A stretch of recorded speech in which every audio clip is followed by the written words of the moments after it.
yesterday at practice, walking around, talking to some of the players and the coaching staff, they were very loose, very relaxed. But you can tell there was just a tinge of disappointment. Of course, a lot of disappointment in not making to the playoffs. Stephon Adams, number 44. Fulton Walker, number 41. The deep backs on the return as Dean Biasucci kicks off. It's taken by Adams at the 5. He's now out to the 15. Slides past a would-be tackler at the 20, and he returns to the 24-yard line. So let's see how the Los Angeles Raiders will be opening offensively today, and scheduled to start is Jim Plunkett. And we just wonder in the back of our minds how long he will play today, as there's speculation that Rusty Hilger may see some action at quarterback. Frank Harkins and Marcus Allen, the running backs. Barksdale and Moffitt, the wideouts, and the great Todd Christensen, the tight end.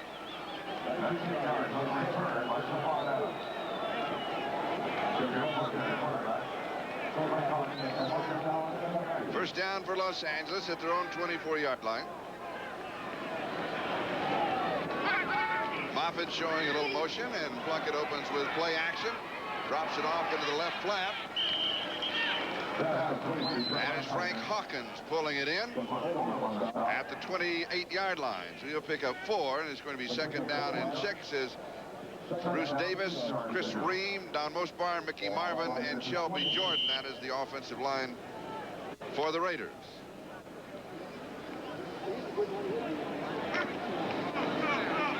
Second and 6 as Tim Moffitt comes wide to the near side. And Barksdale, the speedster, is put at the top of the screen. And there's motion in the backfield. Hawkins.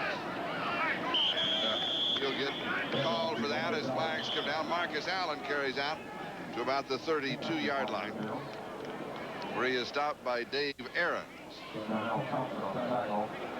Referee is Tom Dooley. Illegal motion, 27 moved with the flanker, 2 men moving. Second down. So they'll take the penalty. The down will go over to be second down and 11 back at the 23-yard line. Defensively, Donnell Thompson, Scott Keller, and John Hand, the front 3 for the Colts. Johnny Cooks, Cliff Odom, Dave Aarons, Dwayne Beckett are the linebackers. And changes in that secondary as Holton Daniel on the corners, Coleman and Nesby Glasgow at the defensive safeties. Second down and 11. So the Colts taking a look at players in different positions in that defensive secondary. The pass intended for Marcus Allen is incomplete. It'll be third down and 11 for Jim Plunkett and the Raiders. And this opening drive, which so far hasn't shown a lot of spark. No, it hasn't. They've gone to the air a couple of times. Play action fake on the first play of the drive. A lot of changes for both clubs. First of all, Plunkett sacked so many times, 11 times against Seattle in that Monday night massacre a couple of weeks ago. That's what necessitated the change in the offensive strategy with their offensive line. Charlie Hanna with the broken hand, he sat down. And, of course, Shelby Jordan wound up starting for Henry Lawrence. Third down and 11.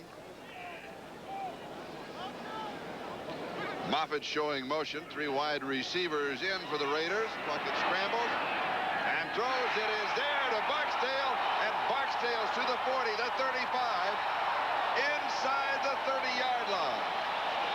48 yards on the play. And it was third down and 11. And a Colt player is injured back at the 12-yard line. Who says that Jim Plunkett still can't move around? He gets out of the pocket and runs around. Now, Barksdale is absolutely a burner. He didn't play any high school or college football, but is a track man and can fly. When the tackle was missed on the corner by Eugene Daniel, then it's a foot race. And if there wasn't someone in front to force Barksdale to cut back, no one would have caught him. He is the fastest man on the football field today. We've got a timeout, no score, and we'll be back in just a moment to the Coliseum in Los Angeles. Mickey blocking on him, and he simply tries to push him to the outside. Thompson gets that good arm under, but he gets him pushed down and then rolls over on the backside of his leg. The injury looks like to the right part of Donnell Thompson's lower leg, the ankle, or maybe a part of the knee. First down at the 30-yard line as Marcus Allen picks up a couple to the 28. Second down and 8, no score. The ball at the Colt 28-yard line as Cliff Odom makes the tackle. And Marcus Allen bothered with injuries the whole season. Yeah, he just hasn't been right all year long, and he still has 728 yards rushing, which is a real tribute to him. But he has more fumbles lost this year, 6, than he does rushing touchdowns with 5, which is highly unusual. Vince Mueller has checked into the backfield for Frank Hawkins, and it's second down and 8.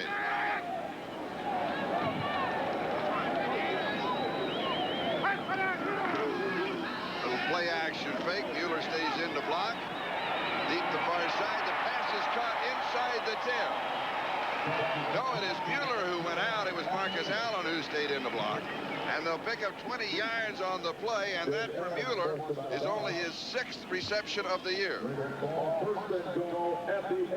Well, Plunkett is doing the job today. It's his savvy and his experience, certainly not his mobility, but he did get out of the block the first time. Here he knows exactly where he wants to go, to Mueller down in the corner. And really not a very good pass, but Mueller has the presence of mind to come back for the football, and he outleaps a couple of Colt players in the corner to get a big catch for the Raiders and set up a 1st and goal. And congratulations to the Kansas City Chiefs. They're in the playoffs for the first time in 15 long years. Going into the back edge of the end zone. No, had a foot out. Barksdale. Glasgow had the coverage. It'll be second down and goal to go at the 8-yard line. Kansas City defeated Pittsburgh 24-19. Here's the inexperience on the part of Barksdale showing, as I said, no high school or college ball. Coming across the back end of the end zone, he did not have to step out of bounds, but he did early on. Did not know where the back end of the end zone was. Could have easily gotten both feet down to score a touchdown. And as a wide receiver, you always know where the lines are. You always have to know, especially where the back end of the end zone is. I mean, that's the money area. Barksdale will learn that as he gets more savvy as a football player. Second down, goal to go, 8-yard line. And we have jumping and contact, and another final is in. Cincinnati destroyed the Jets 52-21. Boomer Esiason 94 defense. Second down. Esiason throwing 5 touchdown passes. Whew, that was on Scott Keller, the nose tackle. And so Paul McGuire became prophet 5 weeks ago when he said the Jets wouldn't win another football game. A couple of other finals. Washington defeating Philadelphia 21-14. St. Louis over Tampa Bay. Now let's go to the ticker and we'll set all these numbers up for you. Cincinnati, the big win over the Jets, 52-21.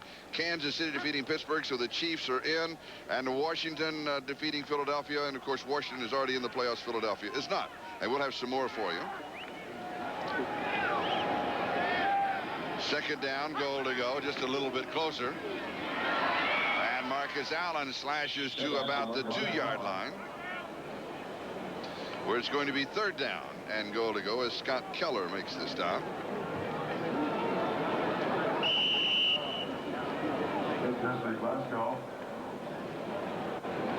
Vinny Testaverde is on it. He's going to stay in Florida. Right up the coast to Tampa Bay. St. Louis defeated Tampa Bay by 4, 21-17. Now, Tampa Bay last year would have been able to sign Bo Jackson. Can you imagine Bo Jackson and Vinny Testaverde in the same backfield? Third down, goal to go. The blitz was coming, pass incomplete to Marcus Allen. Plunkett had to get rid of it in a hurry. So it's going to be fourth down and goal to go as we'll take another look. All right, let's see where the pressure comes from. The top part of your screen. Oh, there he is. Johnny Cooks, number 98, with a clear shot. Now, Marcus Allen had the choice between blocking Cooks or going out, releasing into the flat. Plunkett knew that, and the option was to throw the football over Cooks to Marcus Allen. Unfortunately for the Raiders, he was not able to get it off before Cooks got there. So Mark Wilson will hold. Jamie Kimmel is the snapper, and Chris Barr will attempt a field goal from the 9, an attempt of 19 yards. For the early lead in the ball game, and it is good. As Chris Barr hits from 19 yards away, and the Raiders are out in front of the Colts by a score of 3-0. We'll be back with the kickoff in a moment. This is Charlie Jones and Jimmy Cefalo, and we're back at the Coliseum in Los Angeles. And while we were away, we were talking about all of the possibilities. First of all, Cincinnati defeating the Jets 52-21. Right, now they have to hope for New England to lose tomorrow night. If New England loses, they are completely out of the playoffs, and Cincinnati crawls in with a wild card. And Kansas City is in by defeating Pittsburgh. And that means, I believe, if we're correct, that Seattle is out. Correct. Does not have a chance. The return taken to the 5-yard line by Albert Bentley. And he returns to the 26. So Indianapolis will go to work at their own 26-yard line, first down. Now Cleveland swamps San Diego. That's in the fourth quarter. In the fourth quarter, Minnesota out in front of New Orleans. For the Vikings, they're just a week late. And a final Atlanta over Detroit. Houston finishing up with a win over Buffalo. So Houston finishes strong. Tampa Bay losing to St. Louis, and that means that they, of course, will have the first shot of the draft, regardless of the outcome of here today. And they'll go for Vinny Testaverde.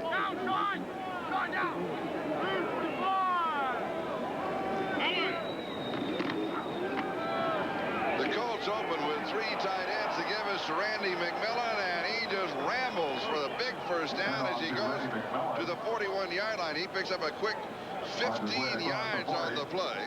And McElroy makes the tackle. Here's the basic offense with Hogeboom at quarterback, Wasley and McMillan, Booza and Brooks outside. Pat Beats, the tight end. Now, they made some changes in that offensive line. They moved some people around. Baldishweiler is at left tackle. Hinton has moved inside at left guard. Donaldson the center. Solt and Call on the right side of that line. It is now a final 47-17, Cleveland defeating San Diego. And here the score is Los Angeles 3 and Indianapolis nothing. As Hogeboom just swings it off to the left flat to Wansley.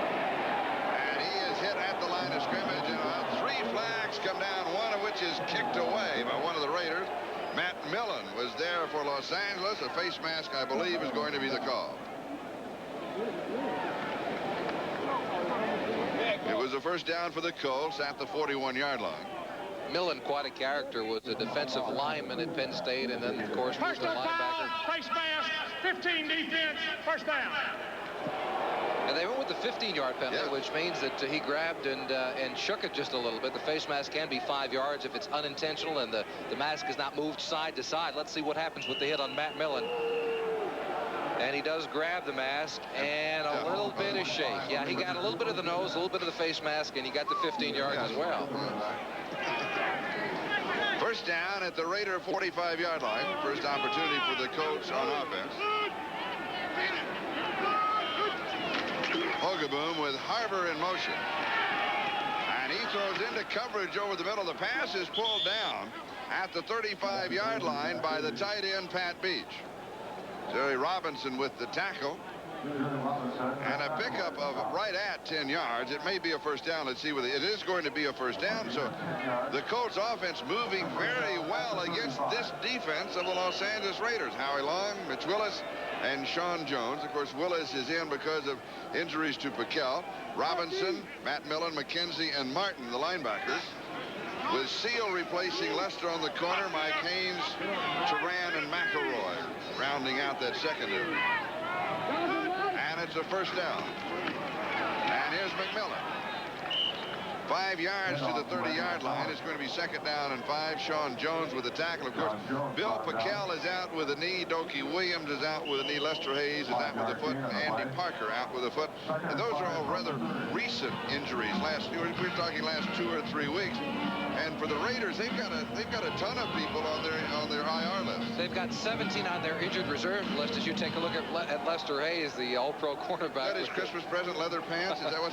Red leather pants. All right. Okay, Santa. Second and 5. Boyer comes in motion and reverses. The pitch is back to McMillan. And McMillan is to the 22-yard line. So he will pick up 8 yards and the first down. Van McElroy makes the tackle. And they did switch up their offensive line quite a bit. Chris Hinton, the All-Pro tackle, will be going to the Pro Bowl this year as a tackle, has moved into guard. And then so far in watching their offense move, they've pulled Hinton quite a bit. He's a very strong, powerful blocker, and he's been running over the defensive backs of the Los Angeles Raiders so far this afternoon and making some room for McMillan. Official spot the ball at the 23-yard line. We're moving on the 8-minute mark. Time remaining. First quarter. Raiders on top of the Colts by a score of 3-0 into double coverage, and it is incomplete. Hogeboom trying to hit his tight end, Pat Beach. Van McElroy was there, and Jeff Barnes, the linebacker, also dropping back in the coverage. This is a nice play on the part of Beach. He jumps up and really becomes the defensive back. Watch him right at the end. He knocks it away because McElroy has got the interception, but he just plays volleyball, knocks it over the other side of the net to avoid the interception. We saw Lester Hayes on the sidelines. You had a chance to visit with him yesterday. He wanted to go one-on-one, even hobbled, right? He challenged me. I said, Lester, this is the first time in both our careers that I could beat you with that broken foot. He had the leather pants on then, too. Maybe he couldn't get them off. You know, second down and 10.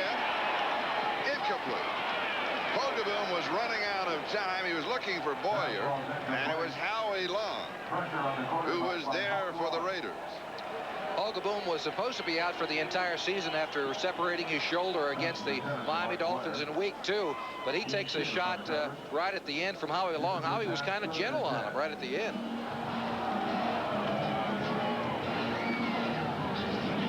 Oops, just a flash of games and scores, and they're back. Cincinnati defeating the Jets. Kansas City in the playoffs, downing Pittsburgh, and Washington over Philadelphia. Game was pretty close most of the way. We'll come back to that panel in just a second as play is ready to go here. Third down and 10. Hogaboom fires over the middle to the 17-yard line. And there's a marker on the play, and usually that means offensive holding. Boyer is the man who pulled it in. No, yes, it is going to be illegal use of the hands. And remember, that was third down and 10, and the decision will be left to the Raiders. Cleveland big over San Diego, and of course Cleveland already they have home field advantage. They had it before this game all the way through. As long as they play until they get to the Super Bowl, they'll be playing in Cleveland, which is a big advantage because they can get cold on the shores of Lake Erie. Minnesota over illegal use of hands. 66 offense. Third down. Call on Ron Schultz. So Minnesota winning, and Atlanta finishes strong down in Detroit 20-6. Houston wraps it up with a win, 16-7 over Buffalo, and Tampa Bay loses, but they win. Vinny Testaverde. And here the score: the Raiders 3 and the Colts nothing. Just under 7.5 minutes to go in the first quarter, and the ball at the 33-yard line. Third down and 20.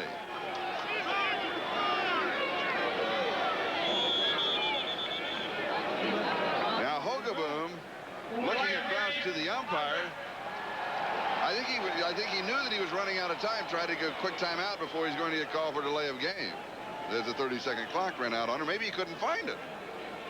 It is a large cavernous bowl here, but the first thing you do as a wide receiver, a running back, or a quarterback is you locate the 30-second clock so you know exactly where they are when you come to the line of scrimmage. And of course, when you're in the broadcasting business, first thing you locate is the men's room. Just, you know, a little tidbit. Okay, it's third down and 25. Well, it's the end of the season. Here's McMillan to the 35-yard line. So he has 3, and it's going to be fourth down and 22. And he's hurt. Yes, he is. Randy McMillan, number 1 draft choice in 1981, taken in the first round in his 6th year. Played his collegiate ball at Pitt. And the clock is stopped with 6 minutes and 31 seconds. That is the time remaining in the first quarter. The score is Los Angeles 3 and Indianapolis nothing. We've got an injury timeout, and we'll be back to the Coliseum in just a moment. McMillan is up. That is good news, and it does not need to be helped off the field, so perhaps just had the wind knocked out of him. Well, he took quite a shot from James Davis, number 45. Take a look at him coming from the other side. And Davis was on the ground for a little bit of a while after this hit as well. It seemed that they knocked each other silly for a second. McMillan, though, the leading rusher for the Colts, they've had a dismal performance, especially in their running game. After being number 1 in the AFC in 1985, they dropped to 27th in the NFL this season in rushing output. Matching that 52-yard attempt is Dean Biasucci. Oh, he's got the distance. He's got it with room to spare from 52 yards away, and that ties his career-long field goal and ties up the ball game at 3-3. with 6:11 left to go in the first quarter. And he kicked a 52-yarder last week against Buffalo to put the Colts up on top after missing a 30 and a 32-yarder early in the football game. Was nearly booed out of the dome in Indianapolis, but came back. It shows you what confidence will do for a player. You are absolutely right about this, Charlie. He hits it strong, and this could have gone 60 yards at least. He had plenty of distance on the kick. And he's now with this one hit only 4 of his last 10, so he's not on a hot streak of any manner of means, but maybe this could end up, he can end up very strongly today. Contact the Los Angeles Raiders by mail or phone. Thank you. 6 minutes and 11 seconds. That is the time remaining in the first quarter. We're now tied. And here is what the situation is in the AFC. As you know, the NFC had already been decided. Well, Cleveland is in with a home field advantage. Denver is in the playoffs as they are the winners of the West. The Jets are in. Kansas City, they are all in. That's 4 of the 5. It's now up to New England and Cincinnati. If New England is in if they win Monday night at Miami. And our division champs if they win. And they never win in Miami. But if they lose, then Cincinnati is in. The Patriots are 1-17 over the last 9 years in the Orange Bowl, but this is a game they sorely need. Vance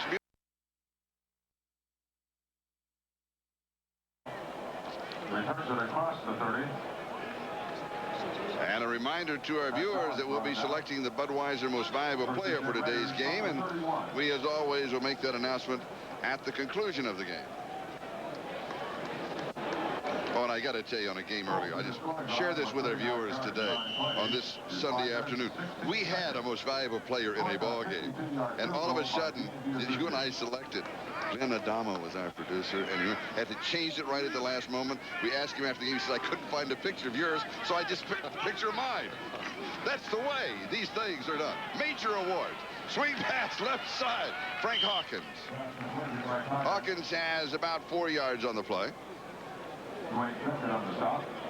And it's going to be 2nd down and 6 as Dwayne Bickett makes the tackle. Ball for 35. All right, Plunkett, all the experience that can go into a quarterback possibly, it is all with Plunkett. Looking downfield, he knew exactly where Hawkins was, the outlet on the side. And instead of getting a loss or throwing it away, he winds up with a gain of about 5 yards. 2nd down and 6. Moffitt going in motion. And Marcus Allen close to the first down, 41-yard line. He needed 6. It's going to be in that neighborhood. Marcus Allen, some numbers on it. Hobbled by injuries most of the season, and you got the veteran Jim Plunkett in his 16th year. What is the challenge of a game like this at the end of a season when you're not going to the playoffs? For many running backs, especially Marcus Allen with the injuries, he'd be sitting down now for many, but not for Marcus Allen. He's, for my money, the toughest running back in the NFL. He's got it all: instinct, toughness, competitiveness. And if you have one player in the entire league, for my money, that you want to give the ball to in a tough spot, it's Marcus Allen. That's why he's playing today, is that competitive nature. Plunkett, little play action fake, goes downfield to Barksdale to the 30, the 25, the 20, and he goes out of bounds at the 16-yard line. 42 yards, second big play in the ball game for this youngster out of Arizona.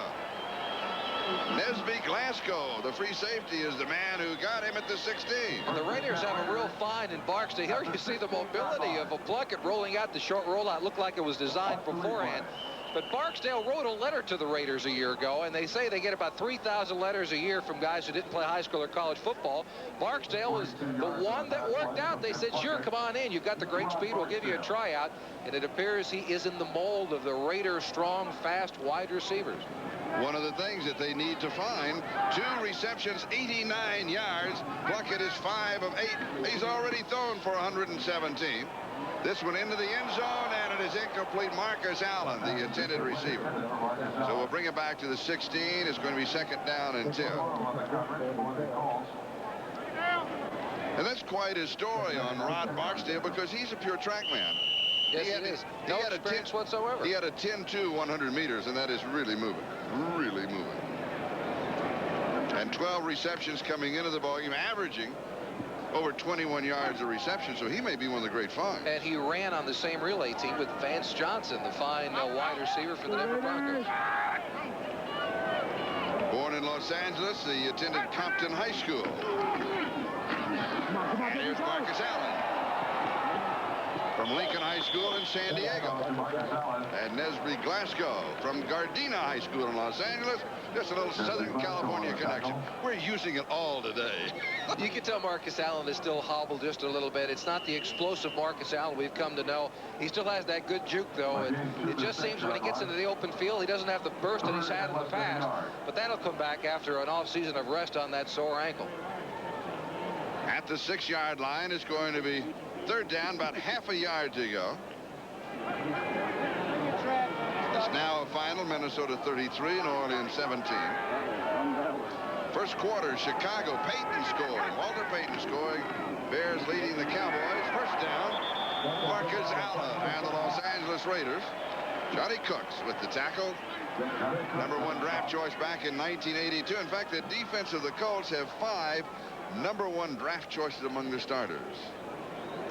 And they're liable to have a 6th after this year. Well, they keep going after the defensive side of the line of scrimmage for themselves. You're absolutely right, but they still have not put together a defense that competes in this NFL. Cornelius Bennett, how about him for a pick for the Indianapolis Colts? A strong, very good linebacker for the University of Alabama. In fact, we talked with Bob Irsay before. And we'll get his Christmas well, yeah, but later on. he alluded to that. He alluded to the young man from Alabama. We have a timeout taken on the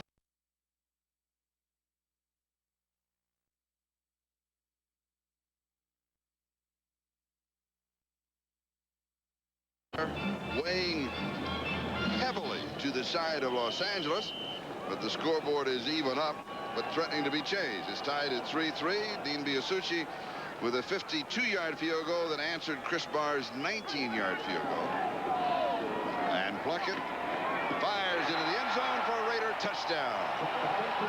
3 yards away, and it is Todd Christensen with his 7th touchdown reception of the year, the #1 receiver in the National Football League. And for Jim Plunkett, his 14th touchdown pass. And a very nice 69-yard drive. And that goes back to the old way of doing things for the Raiders. 2 speed runners on the outside as wide receivers. And that allows Christensen to roam the inside of the middle. And he really, in effect, becomes the only possession receiver that the Raiders have. 69 yards in 7 plays. Chris Barr to attempt the point after. And it is good. And the Raiders move out in front for the 2nd time in the ballgame, and this time the score is 10-3. As Todd Christensen pulls in his 7th touchdown reception of the year, and he is headed for the Pro Bowl. He became the only receiver to catch more than 80 passes 4 years in a row as a tight end. He is something else. He plays his zone so very well. You see that? He knew he had 2 defensive backs, one on one side and one on the other. Leonard Coleman on one side and Eugene Daniel in the middle. And he knew enough to sit down in the middle and catch the ball in between the zone. We were talking about the teams that are going to be playing in the playoffs with Cleveland, Denver, the Jets, and Kansas City. Cleveland with home field advantage all the way.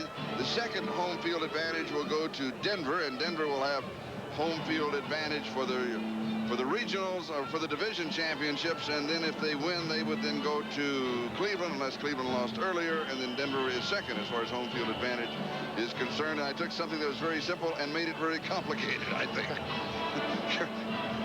Jimmy is looking at me, that blank stare in his eye. You know, it's one of those. Well, that advantage, the home field is very big, as you mentioned, because of the weather in Cleveland and the weather in Denver, as well as the fans there at Mile High Stadium. Albert Bentley will down the kickoff in the end zone. And Indianapolis will go to work at their own 20-yard line, first down. Ladies and gentlemen, in the Raiders scoring drive, it went 69. Remember the Freeze Bowl game of a couple of years ago when the Raiders went to Cleveland to play in the playoffs there, and ironically the Raiders win in the cold weather of Cleveland Stadium. So I guess what it comes down to is the best team will win regardless of home field advantage. Well, I don't always agree with that, because I remember the San Diego game at Cincinnati, which was so cold, and the Chargers felt that as a passing team or as a finesse team that they never really had a chance. And on a warm day, they might have been a better ball game. Well, you're right about that, but that was subhuman, that temperature. That one doesn't count. Hogaboom throws far side, and it is caught. Coming down with the reception is the rookie Bill Brooks, and what a year he is having. That is his 60th reception of the year, his first of the ball game, already more than 1,000 yards. And he, by the way, battling with Ernest Givens for the outstanding rookie receiver. Givens in the Houston ball game, 2 receptions for 49 yards. And Brooks has not gotten nearly as much attention as he should. Over 1,000 yards, as you mentioned, but some all-rookie teams that I've read about, they don't even mention Billy Brooks, and that's really upsetting. He should be a candidate for the Offensive Rookie of the Year in the league. Oh, yeah. He's the first rookie over 1,000 yards receiving since Chris Collinsworth in 1981 for the Bengals. And Albert Bentley, now the running back from the 37 out to the 41-yard line, so he'll pick up 4. It's going to be 2nd down and 6 as Mitch Willis makes the tackle. What's even more impressive about Billy Brooks is the fact that he didn't start until game 5 of the season, so he's really put this all together in the last 11 weeks. 4 yards. The most prolific wide receivers in Colt history, Brooks and Booza.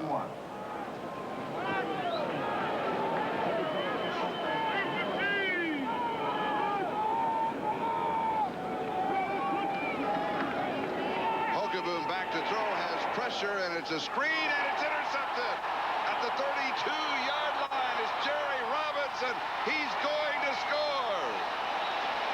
32 yards. Townsend was putting on the pressure.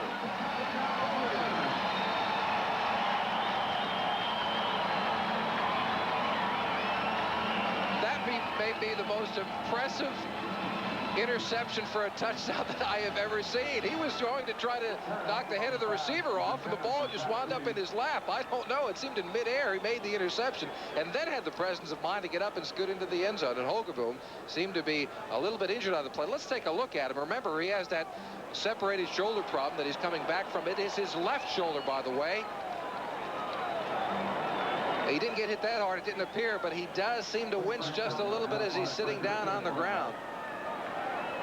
He's wincing more as he saw those players go running by it. He knew that Robinson was headed for the end zone with his 2nd touchdown of the year, his 4th interception. And the Raiders now out in front by a score of 16-3, still with 1:12 left to go in the first quarter. A delay on the field, possibly for the replay official to take another look to see whether or not there was contact after Robinson had the interception. There's the tip. There's the interception. No, he missed him. He missed him. He was not touched down at all. That was Pat Beach. And so Robinson has the touchdown, no question about it. And he did see the ball. He wasn't going after the receiver after the tip, but as he was falling down. The play stands. 32-yard interception. And that is a good call. And there's, some people will just lay there after that kind of a play saying, well, I caught him on the ground, I'll roll around for a while. Yep. But not Jerry Robinson. He's got a lot of speed to get up and get into the end zone after rolling around on the ground for a roll or two. Yep. Chris Bard, who attempted the point after. And it is good. And the Los Angeles Raiders ran in front of the Indianapolis Colts, now by a score of 17-3 with 1:12 left to go in the first quarter. Indianapolis Colts 3. Jerry Robinson from UCLA in his 8th year in the National Football League. After spending time in Philadelphia and was unhappy there, asked for the trade. The Eagles obliged by sending him here to Los Angeles, and he's probably a very happy man back, as you mentioned, where he played his college ball at UCLA. Born in San Francisco, and high school football, basketball, and track star at Cardinal Newman High School in Santa Rosa, California.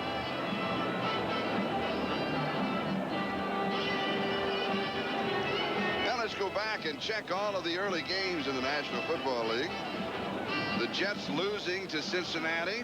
Kansas City winning. They had the simplest job of all. They won there in the playoffs. They did, and they are. Washington over Philadelphia. San Diego losing at Cleveland. Cleveland is really on a roll. They've got home field advantage as long as they're in. Minnesota wins, and Atlanta wins. And we've got another panel for you after the kick as Chris Barr is kicking off.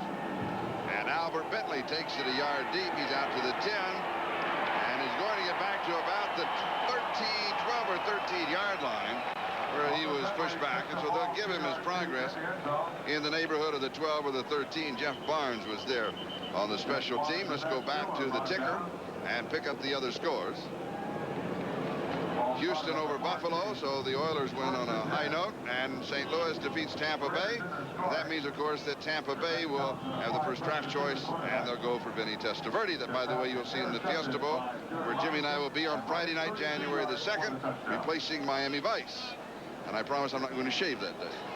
I don't know. The score here, the Raiders way out in front of the Colts first quarter, 17-3. And so Indianapolis will try it again. They mark it at the 14-yard line.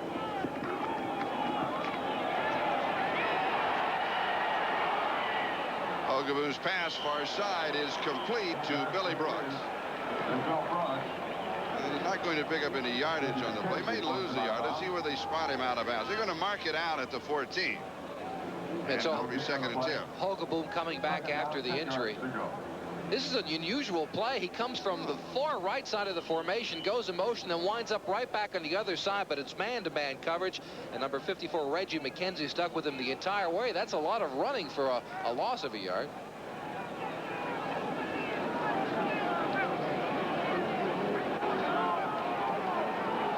Second down and 10.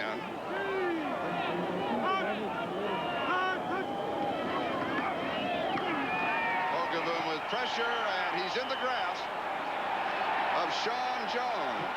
For Sean Jones, he now has 14 and a half sacks, and that is the first of the ball game for the Raiders. They're 61st on the year. Sean Jones, if you think he's big, 6'7", 275, and he can run. He replaced Lyle Alzado a year ago, and he shows signs of being a really dominating defensive end. There you see with that long wingspan, that's tough to get away from a man who's that big. And now you truly can say what they mean when you're in the grass. Very visual and control. And Sean had the man. Third down and 20. Ogaboom now from the end zone throws, and it is Brooks that has it at the 22-yard line. It'll be short of the first down by about 4 yards. Brooks does all the things that a young wide receiver. He's got the great instincts. That's what's the first and foremost in his mind. He's a good man-to-man receiver, but he also knows how to find the soft spot in the zone, as he does here. A pure zone coverage. The Raiders simply did not want to give up the yardage for the first down. That forced Brooks to go a little bit short of it, but Hogaboom had to deal it anyway, or he would have been sacked. And for Brooks, that is his 62nd reception on the year. He is the leading in the first quarter. Yards rushing, the Colts by 10. Yards passing, the Raiders by, what's that, around 90 plus yards. Total offense 164 to 67, and time of possession 8-12 for Indianapolis, 6:48 for the Raiders. Of course, don't forget that the interception by Jerry Robinson in the return for the touchdown. Fulton Walker now set to return the punt of Ron Stark. Stark's first punt of the ball game, leading kicker in the National Football League. Ooh, not that good. Taking it to 42, 45, 40, inside the 35. 33 yards on the kick, a very poor kick, but a great return of 24 yards. Tate Randall, leading special teams tackler for the Colts, is the man who brought him down. First and 10 Raiders. 37 yards from the punt. So as we start the second quarter, the Raiders with excellent field position, the ball at the 34-yard line of Indianapolis. Quarterback for the Raiders. I think you'll see a lot of big special teams play today here and around the league. Usually, as I mentioned before, last day of the season, maybe you don't want to get hurt. And the way to get hurt is on special teams. If you're not going to the playoffs, I'll bet you see Foot Walker or somebody break one today. Frank Hawkins, the ball carrier. And he has about 10 yards. Should be a first down as he goes to the 24-yard line. And it is a first down.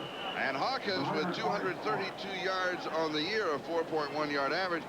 For Frank, though, a chance to carry the ball a little bit more in a game like this at the end of the season. So he could have a little more fun than anybody else. Yes, it is. And somebody like Frank Hawkins, if he just blocks for Marcus Allen, he does his job during the regular season. But any running back wants to get his hands on the football. And as you mentioned, he probably will get a chance more today.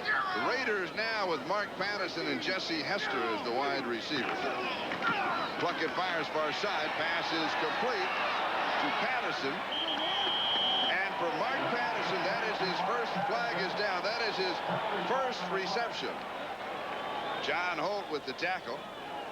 So Mark will have a little smile on his face. And we'll check out the flag. Hunter Coleman, John Holt on the stop. Harvey Armstrong is the Colt the official was talking with. 79 defense, first down. On Harvey Armstrong. Just a little bit late at the end of this play. Area 79, top part of your screen. Now the receiver is down. Well, that didn't seem to be too bad, at least from this angle. That didn't seem to be too late. Nothing flagrant, but you do have to stay off of the receiver once the whistle blows. That play, Plunkett changed that play at the line of scrimmage. You saw a lot of movement. They simply went to a quick hitch pattern by both wide receivers. In the other game in progress, Chicago is still leading Dallas 7-0. Walter Payton scoring the touchdown. Napoleon McCallum is checked in as a running back. And he gets the call. He fumbles it. And the Colts have the ball. Harvey Armstrong, now the pushing and shoving continues, is the man that we had recovering the fumble. That's the second week in a row that McCallum has coughed the ball up in a critical situation. Last week against Kansas City, he did the same thing. In fact, a week ago, the Raiders gave the football up 7 times without getting a turnover back. No question about that fumble. He was up in midair when the ball was coughed up. We'll be right back after this. Today's game is brought to you by Ford and your Ford dealer. Have you driven a Ford lately? By the U.S. Army, a place to be all you can be. And by Stroh's and Stroh Light. Now you're talking good times, and Stroh's is spoken here. Happy holidays, everybody. This is Charlie Jones along with Jimmy Cefalo. Are you finished with your holiday shopping yet? Yes. You don't do yours till Christmas Eve. Christmas Eve. That's rule number 1. Do not do any Christmas shopping until Christmas Eve. Okay, that's rule number 1. The give is to Albert Bentley. What is rule number 2? Don't forget anybody on Christmas Eve. Don't forget rule number 1 or you're really in trouble. Right. Okay. Don't get sick on Christmas Eve is rule number 2. 8 of 3. Second down and 7. Average field position at the start of the drive. The Colts starting from their own 16. The Raiders starting from their own 41. And what a difference that can make. Second and 7. Just under 13 minutes, that is the time remaining in the first half. And the Raiders are out in front of the Colts by 14 points. Ogilvie throws in the left flat. The pass is complete to Pat Beach, the tight end. Van McElroy with the stop, and Indianapolis picks up a first down at the 17-yard line. You see a lot more good-natured camaraderie between the teams on a day like this. Or you notice Pat Beach and Van McElroy exchanging Christmas greetings on the sideline. I guarantee you 4 weeks ago, if these two teams got together, Van McElroy or Pat Beach wouldn't have exchanged greetings with anyone unless it was their own quarterback. Today's game is the property of the National Football League, Indianapolis Colts, and Los Angeles Raiders. All rights reserved. First down at the 17-yard. That's a new disclaimer. New copy. Oh, less words. More work for the attorneys. Pass is complete to Matt Bouza. Good rolling reception at the 32-yard line. A gain of 15 on the play and the first down. And he beat Sammy Seal on the play. Sammy Seal, of course, replacing the injured Lester Hayes today. there's no comparison, of course, between Lester Hayes and very few other cornerbacks in the league. Sammy Seal is a small defensive back, and I think here Matt Booza takes a little bit of advantage of it, getting a release at the line of scrimmage. The Raider cornerbacks like to play that tough man-to-man cover, and it's tough for somebody as small as Sammy Seal. Holgeboom has completed 7 of 10 for 66 yards. He has been intercepted one time. That cost him a touchdown. And here's Albert Bentley. Handoff to Albert Bentley.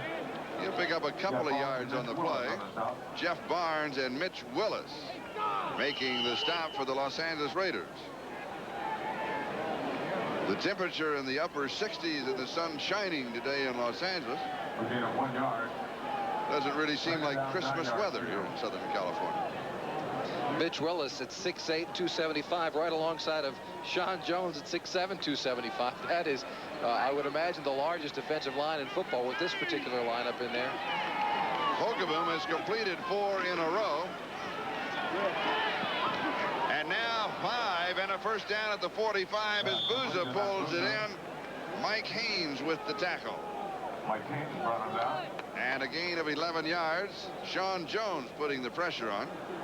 Every quarterback has a favorite receiver. It happens to be for Holgeboom to beat Matt Booza. He had 11 receptions since Holgeboom came back in the past 2 games. There you see Holgeboom on his back one more time. That injured shoulder does not feel very good, I would imagine now. And a nice catch by Booza, man-to-man coverage. Hey, anytime you go against Mike Haynes and you get open man-to-man, you've had quite an afternoon. Holgeboom 5 in a row now at the Colt 45-yard line and a first down. And here's Bentley. And he'll have a yard to the 46 where Stacy Turan was there to greet him. It'll be second down and 9. Now, another point that we really haven't talked about is that in the skill positions, there's a few incentives floating around because there's some incentive clauses built into your contracts. Right? Always. Receptions and yardage. I'll give you a good example. Mark Clayton a couple of weeks ago, the wide receiver for the Dolphins. They said he was out for the season. He needed just a few yards to get his incentive for a 1,000-yard year, and he made a miraculous recovery and did eventually get that incentive paid off last week after getting his 1,000 yards. Second and 9. Holgeboom high. Now he's completed 6 in a row. This to Mark Boyer. Robinson with the tackle at the 49-yard line. A gain of 3. So it is third down and 6. 3-yard gain. Nice catch down the bottom of your screen.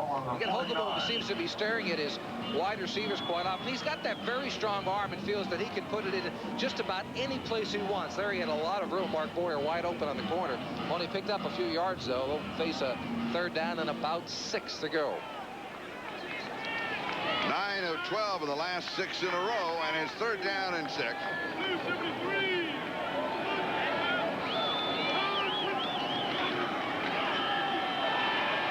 Holgeboom goes deep, throwing before the break, and it is caught by Billy Brooks. 22 yards as Brooks continues to make the big play, and the throw was before he made the break or he looked back. Oh, yeah, this is a nice move on the part of Brooks and a great throw on the part of Holgeboom. As you mentioned, throwing the football well before the break made of the wide receiver split screen. Now Holgeboom on the left, Sammy Seal covering, Brooks on the right, a man-to-man coverage, and he throws it well before. I mean, he's another 5 yards downfield before Brooks makes the cut. A tremendous timing pattern on the part of Holgeboom and Brooks down the bottom side. And it was Townsend who was putting the pressure on Holgeboom. Go ahead. And that shot you saw just before was Lester Hayes in those red leather pants again, going up to Sammy Seal to try to give him a little bit of encouragement on the sideline. It's been a tough afternoon for Seal already. But what a great shot Andy Rosenberg, our director, and his crack camera crew came up with under Glenn Adamo, our producer. Got to get everybody in, that's part of it. No, but they really did. Throwing before the break, and that's a visual example of it. Good job. This intercepted. 7 in a row, and then intercepted as he drills Mike Haynes. Brooks, the intended receiver, and Haynes, the wily veteran. Yeah, with it his looked like 41st career interception. Looks like a mugging going on over there, though. I'm just not sure who was mugging whom. Was it Haynes or Brooks, or the other way around? The Colts and Ron Meyer and Gary Holgeboom, look at the anger on his face. They think Brooks was interfered with. Ladies and gentlemen, Raiders Spanish language game broadcast originate on KGNQ. We've got a timeout, and we'll be back in just a moment. Follow the color and excitement of Raider football in Spanish with Jorge Berry and better recovery. I think, Brooks, there might have been a play at the line of scrimmage that was audible or something. It looked like he was confused what the pattern was going to be, but it does appear that the Colts have a point with their argument. It seemed that Mike Haynes had his left arm all over Billy Brooks for the moment. And Brooks also had a little face masking that also wasn't seen. Plunkett throws over the middle to Todd Christensen. Gain of 6. The reaction of Hogeboom. Yeah, he was not a happy man here at all.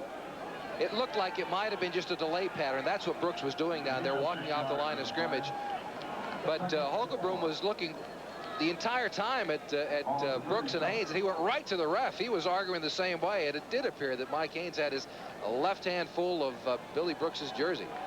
So Hogeboom in reality completed 9 in a row. Yeah, just that the last one was to the wrong. And so the first one was 2. He threw the interception, 7 in a row to his own teammates, and then another interception.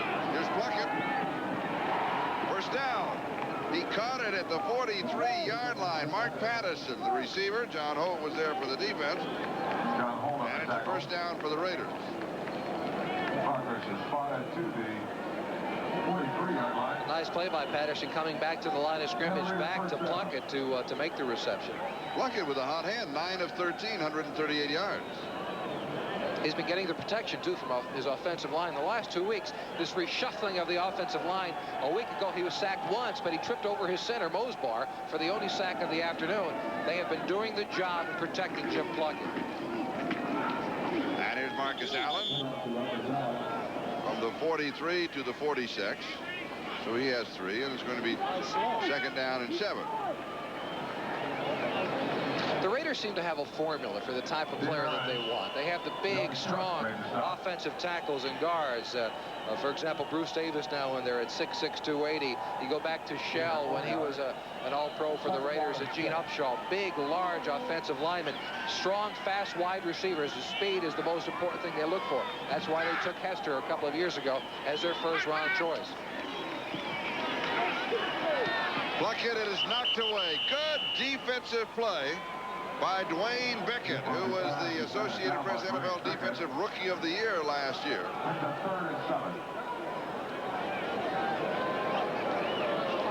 The Colts have been going after defense in the drafts, as we mentioned. In order to pick Bickett, who was the 5th player selected in that draft, they passed up Eddie Brown, that speed wide receiver we've been talking about their needing.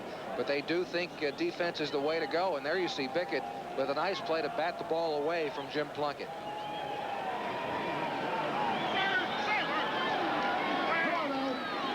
Third down and 7.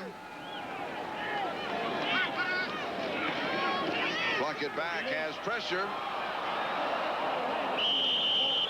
And I believe that they're going to rule a fumble. And recovered by Mosbar, the center.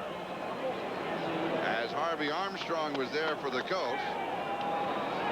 So just as we talk about this offensive line protecting Plunkett, Armstrong gets to him, a clean shot, and there was the fumble. Mosbar alertly jumping on it to capture it for the Raiders. First sack of the ball game for the Colts. That means that Ray Guy will be kicking. Injury report, Donnell Thompson, a right ankle, will not return. Randy McMillan, a rib injury, could return, but probably will not.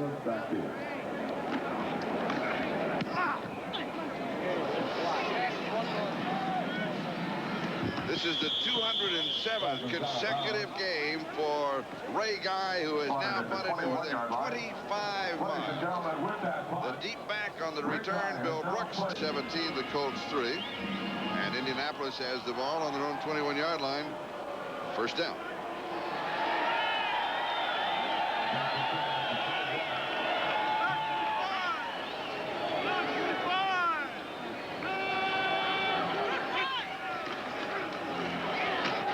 Here is Bentley.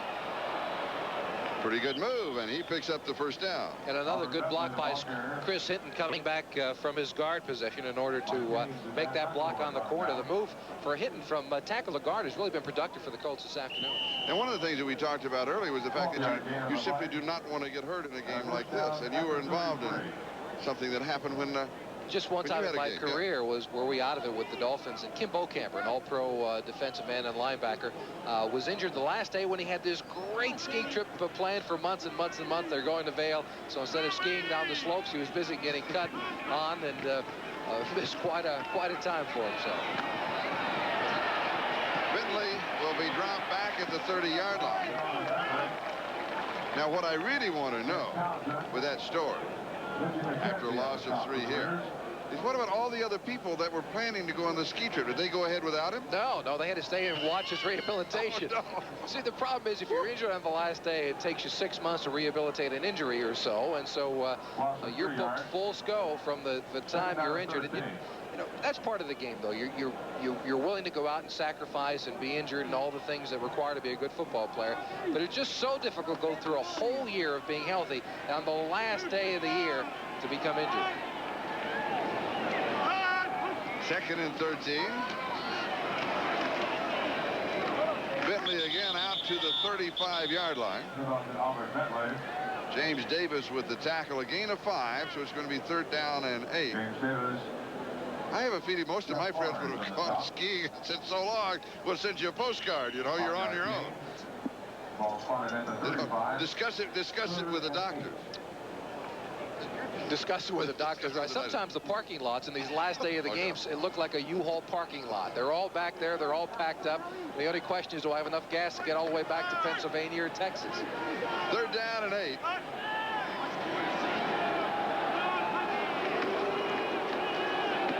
Hogaboom left flat, and it is Bentley, and Bentley has the 1st down. As he is outside the 45 to the 47-yard line. 12 yards on the play. Albert Bentley is an interesting story.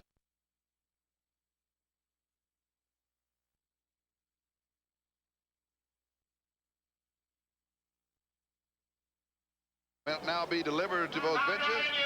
2 to go in the first half, and the Raiders lead by 14. We'll be back in just a moment.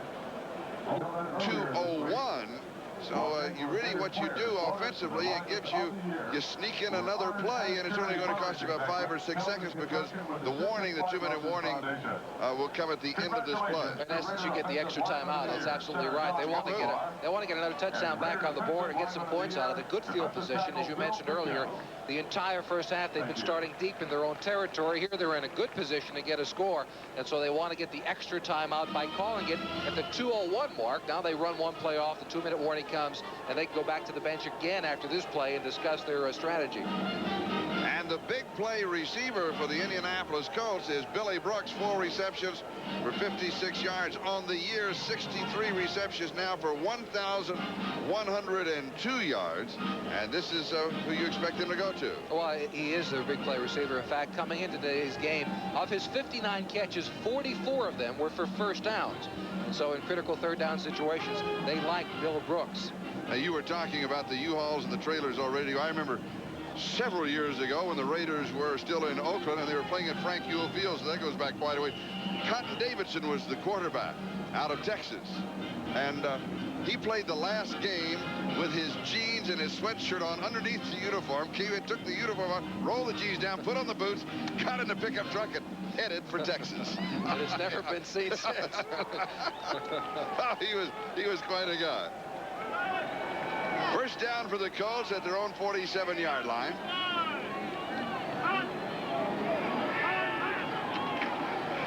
Little play action fake by Hogaboom, pump fake, and then he throws, and it is incomplete.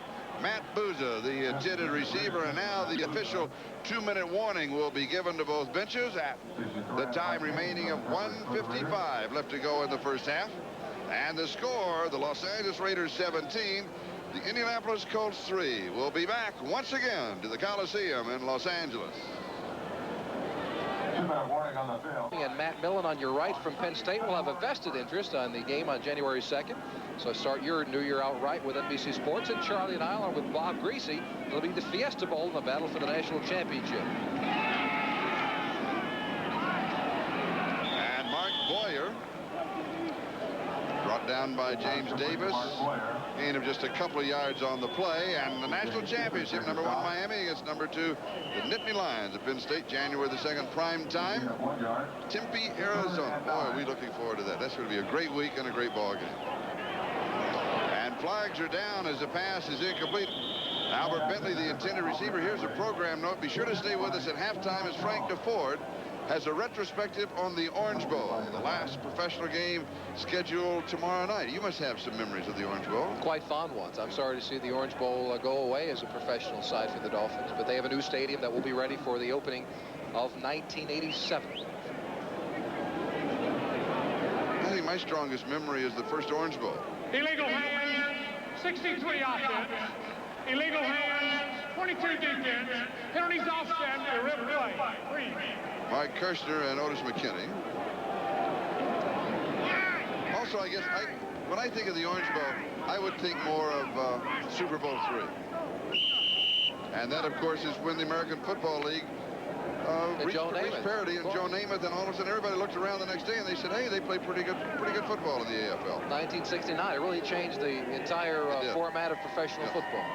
What was your biggest day in the Orange Bowl? Well, my biggest memory, I didn't have very many big days. My biggest memory, though, was getting beat by the San Diego Chargers in one of the longest and best games in NFL history. That playoff game in which Kellen Winslow nearly single-handedly beat the Dolphins to go to that very frigid AFC Championship game against Cincinnati. Oh, that was a great game. Hogaboo slips away and gets the pass off, and it is incomplete, I believe. Yes. Brooks, the intended receiver. Howie Long was putting the pressure on Hogaboo. Hogaboo showing a lot of savvy today. He is a little bit banged up. It's been a long year for him with the injury, recuperating from the separated shoulder. And he's been down a couple of times a day, but he's standing in there strong and going after it. He doesn't have the proverbial 1 foot in the parking lot. He wants to win this football game. And Ron Stark with his second kick. His first one was a shabby kick, 37 yards. Fulton Walker, former teammate of yours, set for the return. Nickname of Stump. Stump. Because of his size. He's 5'11". Maybe he tells everybody else he's 5'11", but Fulton isn't 5'11". If he's standing on a footstool, he's not 5'11". How tall is he? 5'9", maybe 5'9.5". Ooh, here's a good kick. Now that's more what you expect from the #1 kicker in the National Football League. 51 yards. That's better run. And so we'll have the touchback.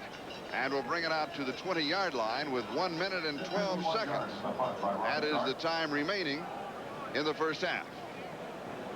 Now the Raiders with an opportunity to get some more points on the board. You have to wonder about Jim Plunkett, too. At 39 years of age, when is he going to decide that enough football is enough? If the Raiders do, in fact, go with a young quarterback in the draft, if they're able to get in and get somebody that they want, somebody they think there's a future, Jim Plunkett seems the obvious quarterback to stay here instead of Mark Wilson, because you want that old, crafty veteran to teach the young man that Mark Wilson would become probably the odd man out. So he may be around for a while. Here's Marcus Allen. Pretty nice move, and he goes out of bounds at the 26-yard line. Come on. Daniel was there for the Colts. Come on. The officials know that it's the last game of the season. Let's just play football. It looked like they were dancing there for a while. Daniel swung him do-si-do, and then Allen went do-si-do one more time, and didn't seem anyone wanted to say goodbye. Yeah, swing your partner round and round. I think maybe what happens there, you get hold of you start to lose your balance, you get hold of a jersey, then they pull back, and, Chicago now leading Dallas by a score of 14-0. Doug Flutie, a 58-yard touchdown pass to, is that Neil Armstrong? Neil Anderson. Second down and 4. And here's Marcus. And he is out to the 29-yard line. So he has 3. It's going to be third down and a yard to go. And the clock is stopped with 56 seconds. Gene Daniel and Esby Glasgow make the tackle. We've got a timeout. And we'll be back in just a moment.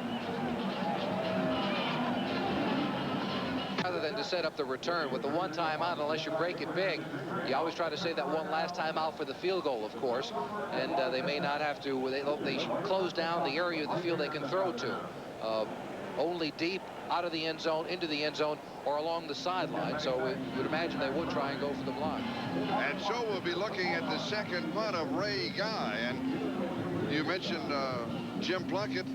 Ray Guy may be coming near the end of his career, and what a great career it has been. A #1 draft choice back in 1973, the first time that a punter had ever been taken first in the draft out of southern Mississippi. We mentioned earlier he's punted now for more than 25 miles. And he slipped a bit. He's now tied for 19th in the National Football League for a man that led it for so many times for so many years. And Ron Stark, kind of the heir apparent to the throne of a Ray Guy, because Stark, as you mentioned, the leading kicker in the NFL, and appears to be able to do that year in and year out. Here come the Colts with the pressure, but he gets it off. And Brooks on the return. The 40 goes out of bounds at the 42-yard line. So 43 yards on the kick by Ray Guy, 8 yards on the return. 40 seconds remaining, plenty of time, and 1 timeout remaining for the Colts. And if they want to play the short field, they only need to pick up around 25 to 30 yards to be within field goal range for Dean Biasucci. And they're going in the other direction. When Biasucci kicked the 52-yarder, they were going to our left. Now it'll be in the opposite direction. The wind may be against them in that sense. Checking the flags, and there seems to be a little breeze, but not a lot.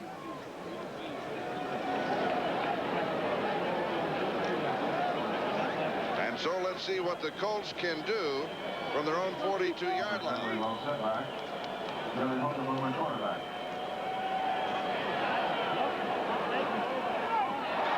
Almost intercepted at the 45-yard line by James Davis. Mark Boyer, the tight end, the intended receiver. And nearly a big mistake by Hogeboom. He just has to throw that out of bounds. No one was open along the sideline. He's just wasting time here. You don't have anyone open with 40 seconds left and 1 timeout remaining. Get rid of it. Get out of bounds. You're not going to pick up but a few yards in this situation, and nearly caused the interception. 2nd and 10. 34 seconds. That is the time remaining. No touchdown passes, but 2 interceptions. And this is Billy Brooks. Brooks to the 40 and out of bounds. With 26 seconds left, a gain of 19 on the play. For Brooks, 5 for 75 yards. One more time, it's man-to-man, and it's Mike Haynes who gets beat. He starts inside on the pattern and then back out to the corner, and Haynes, usually with a great speed, does not have enough to catch up to Brooks on the corner. So they only need, 5 to 10 yards for Dean Biasucci to have a go at it this way.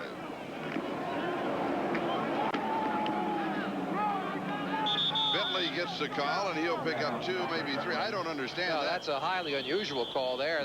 They're going to be forced to use the timeout, and they are. And now with 20 seconds left, 17 seconds. I don't understand. No, I don't. Now they do not have the timeout available to get their field goal team on the field. They only can go to the sideline, and if somebody gets caught inside, they lose the 3 points.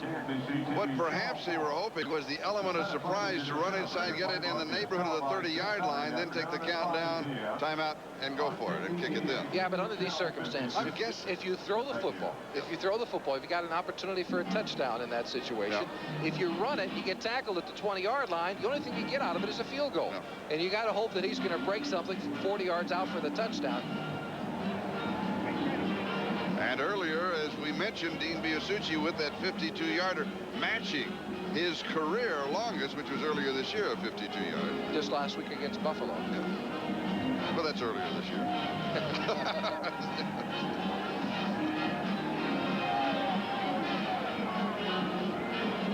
I'm still stunned by that call.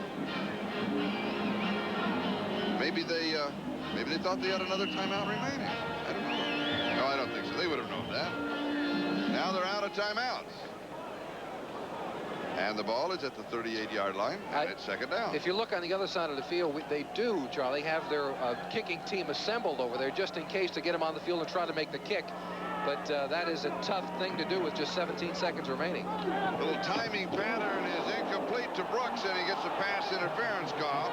I believe it'll go on Sam Seal. Let's wait and see. But that's going to be an automatic first down at that spot, and that, of course, stops the clock. Well, one of the reasons that Hogeboom's going over is because you don't want to lay a receiver out like that downfield when you know there's a safety coming over. This is the kind of pass a receiver hates, because McElroy is on his way. It is like getting hit with a baseball bat. What a shot. There's Stacy Turan, the second Raider in. Huggable runs over and says, 43 defense, first down. Interference call on Sam Seal, so it's a 16-yard penalty.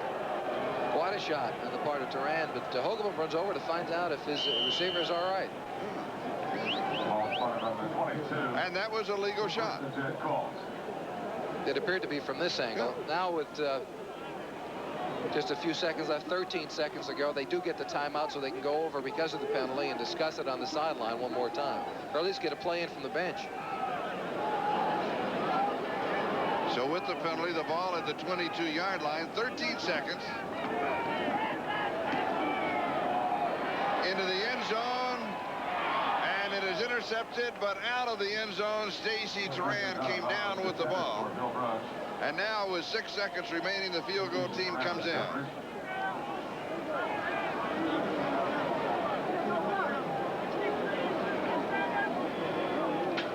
And the ball is marked ready for play. And that starts the 30-second clock.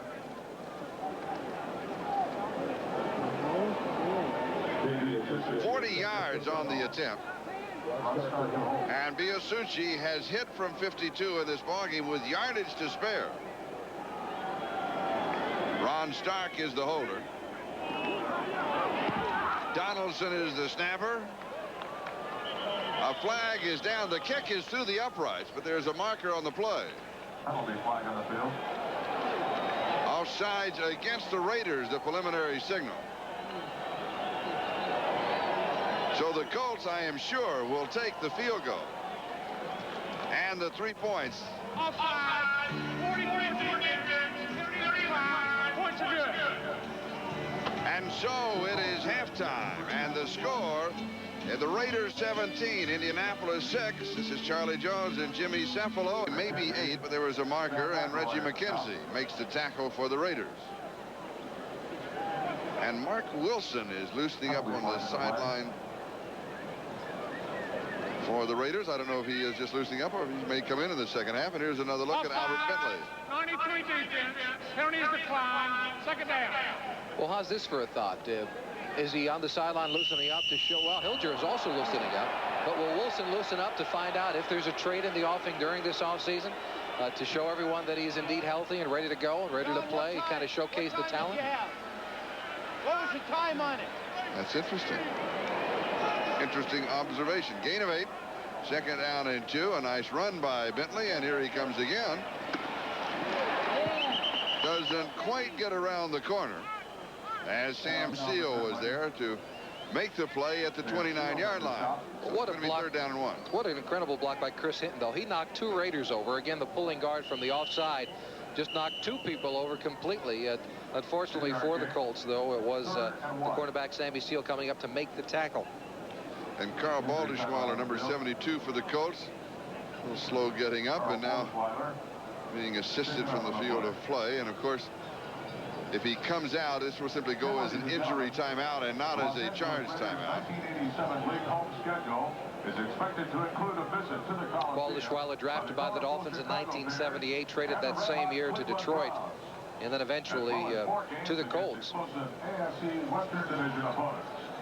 For 1987 season ticket 3rd down and 1. Just call, write, or visit the Raider ticket office. We're the opening minute of the second half. The Raiders on top of the Colts 17-6.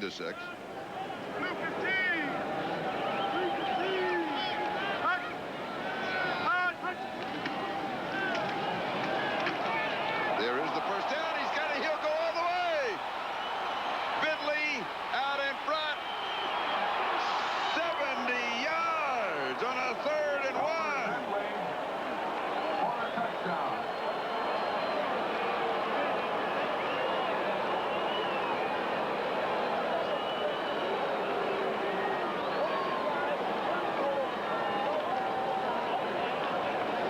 Gilbert Bentley in for the injured Randy McMillan. The Colts have not had a back to go over 100 yards today, but Bentley has an amazing shot at it now, and he takes the hit up the middle. Nobody wraps him up. He only gets touched once en route to a 70-yard touchdown run. Now watch the speed of someone coming from the backside. I'm not sure it was. It's Van McElroy at the end.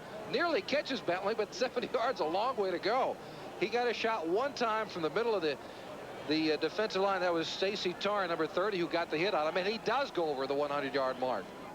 For the first time, a Colt running back all season long. And now the extra point attempt by Dean Biasucci. It is up. It is good. Injury report on Randy McMillan, bruised ribs. He won't return. They may not need him. Bentley has pulled the Colts back in the ballgame. If you just ask for a light beer, you never know what you'll get. Thoughts? The ultimate driving machine. To arrange a thorough test drive, phone your nearest BMW dealer. By Nikon, we take the world's greatest pictures. And by AT&T, the right choice.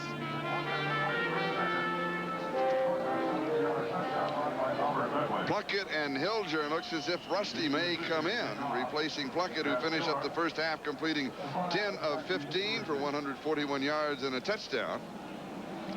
As Dean Biasucci kicks off with Mueller and Adams, the deep backs. And it is Stephon Adams on the return. And he is collared at about the 20-yard line by Orlando Lowry.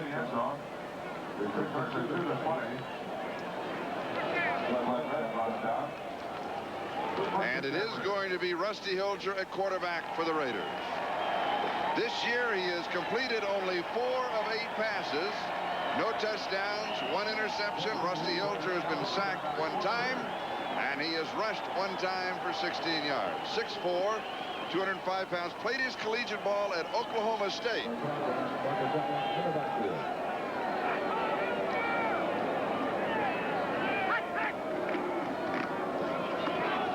And he opens up with a handoff to Marcus Allen. Marcus has 6 yards to the 26, second down and 4 as Glasgow makes the tackle. You know, if I was a young quarterback coming into a ball game, I think I'd like to hand off to Marcus Allen on the first play. No, I think I'd like to hand off to him. That's right, all afternoon long. A nice position for Rusty Hilger, though. He can only come out here in this situation and win the football game for the Raiders and get some confidence under his belt to possibly come and challenge for a starting spot next year on this club. Or are they showcasing a talent? That's a possibility, too. Hilger fires, has a man open, and he overthrows Marcus Allen. Gene Daniel had the coverage, but he was there, and he couldn't get the ball to him. He 3rd down and 4. Now he had Allen wide open along the sideline, sneaking out of the backfield. They got a nice man-to-man hook up there, and anytime you get Marcus Allen against just about anybody man-to-man, you like that situation. Hilger probably wishes that he could turn the clock back just about a minute and a half so he can throw that one more time. As a wide receiver, as a running back coming out of the backfield, when you're that wide open and they miss you by that far, it's kind of discouraging, isn't it? Well, it is discouraging. You work so hard to get open, but it goes the other way too. You get open sometimes and you drop the football, so it goes both sides. 3rd down and 4. Hilger to throw, has pressure over the middle. It's complete. 31-yard line. It'll be a first down, and the pushing and shoving is starting now downfield, and that is Kenny Daniel and Marcus Allen.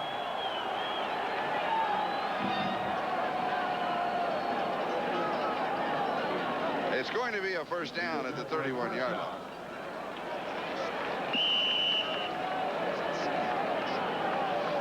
I mentioned the statistics of Rusty Hilger. You know, 4 of 8 coming into the ballgame. His other appearance was at Seattle when the Raiders were blown out in that ballgame. That was just 2 weeks ago on that Monday night where they were beaten 37-0, was it? Here's Marcus. That's the 2nd time that he has been sweeping to the right side at the, in the last couple of minutes of the first half, and he's lost yardage. Well, he was hoping to get a block from number 77, Chris Rhyme, and he just didn't get it out there on the corner. Loss is 6. 2nd down and 16. Leonard Coleman, strong safety. normally at left corner, but playing strong safety in this game, is the man who makes the play. Now 77 Rhyme, there he is trying to throw the block on the corner, misses completely, and that forces Marcus to back up just a little bit and lose some yardage. Number 31, Leonard Coleman, getting the penetration to prevent that from getting turned upfield. Second down.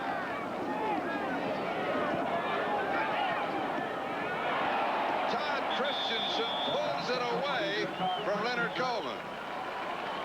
Todd Christensen may have the best hands in the entire NFL. He just does not drop the football. If you throw it anywhere in his vicinity, he seems to come up with the catch. Yeah, he's not the greatest blocker in the world. Hey, but he's the leading receiver in the NFL. You don't need a great blocker. He's tough after a catch, a former fullback. And for my money, a possession receiver, there's none better in the NFL than Todd Christensen. Third down and 8, his 4th consecutive Pro Bowl selection this year. And Hilger to throw with 4 on the pattern as pressure scrambles out. A front flag is down. He's got the first down. He's down at the 46-yard line. The marker dropped at the 48. If it stands, it's good for 13 yards. Eugene Daniel made the tackle. Eugene Daniel brought him down. Only flag on field. Ron Meyer, the head coach of the Indianapolis Colts. It is against the Colts. Holding. 31 off defense. First down. That's Leonard Coleman. One of the reasons for the holding was that Nesby Glasgow was blitzing on the play, number 25, the safety. And because of that, you have a little bit more pressure on your defensive backs downfield. There you see Glasgow coming to the left of your screen, getting tied up in action. But nice athletic ability on the part of Hilger. He'll learn to fall down on the ground right about now and not get smacked by 2 or 3 Colts.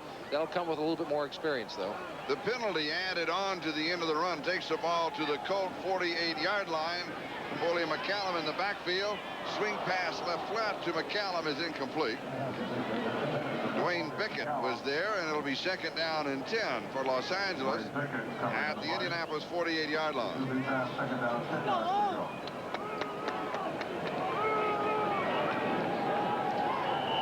It's Hilger leading McCallum a little bit too far downfield. As a receiver coming out of the backfield, you want to be stationary when you catch that pass, especially when there's man-to-man coverage, and just a little bit too far for McCallum.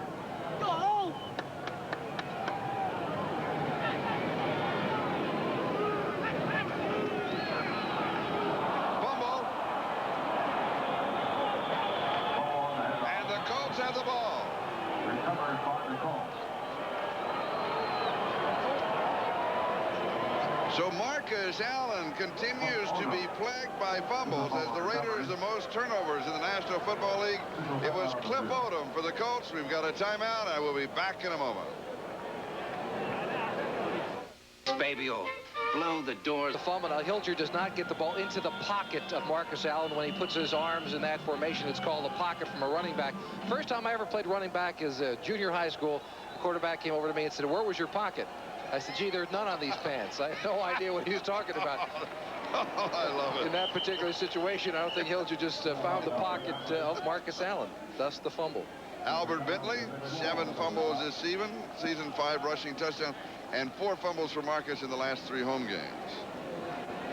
And this, of course, is the Coliseum where he played his collegiate ball for the University of Southern California. So he's used to the field. It's not that.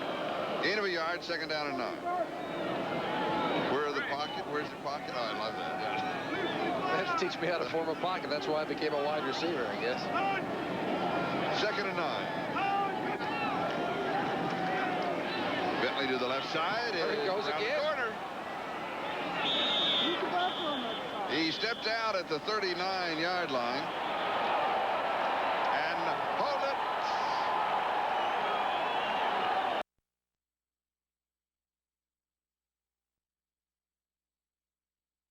Has to be going on. Jerry Robinson is over there, and James. Something's got to be going on. These are 2 teams that are going home for the holidays. And why would something like this develop? Well, I think there's a lot of frustration, though. We talking kid about 1 foot of the parking lot. The U-Haul is parked outside, but these are professional athletes who want to win a football game, who want to be known as the best in their profession, want to make to the playoffs, want to go to the Super Bowl. Personal foul. 26, Indianapolis. 45, Raiders. Third down. Now, I must tell you something. Now, I disagree.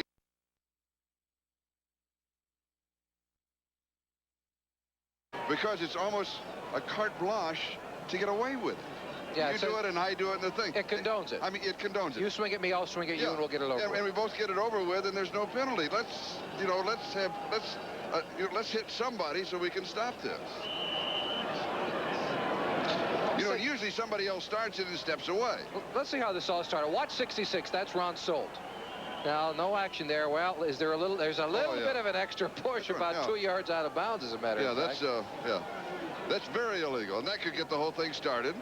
And that should be where the penalty should be assessed against him. Yeah. And they'll stop that. Otherwise, offsetting penalties, that's always bothered me.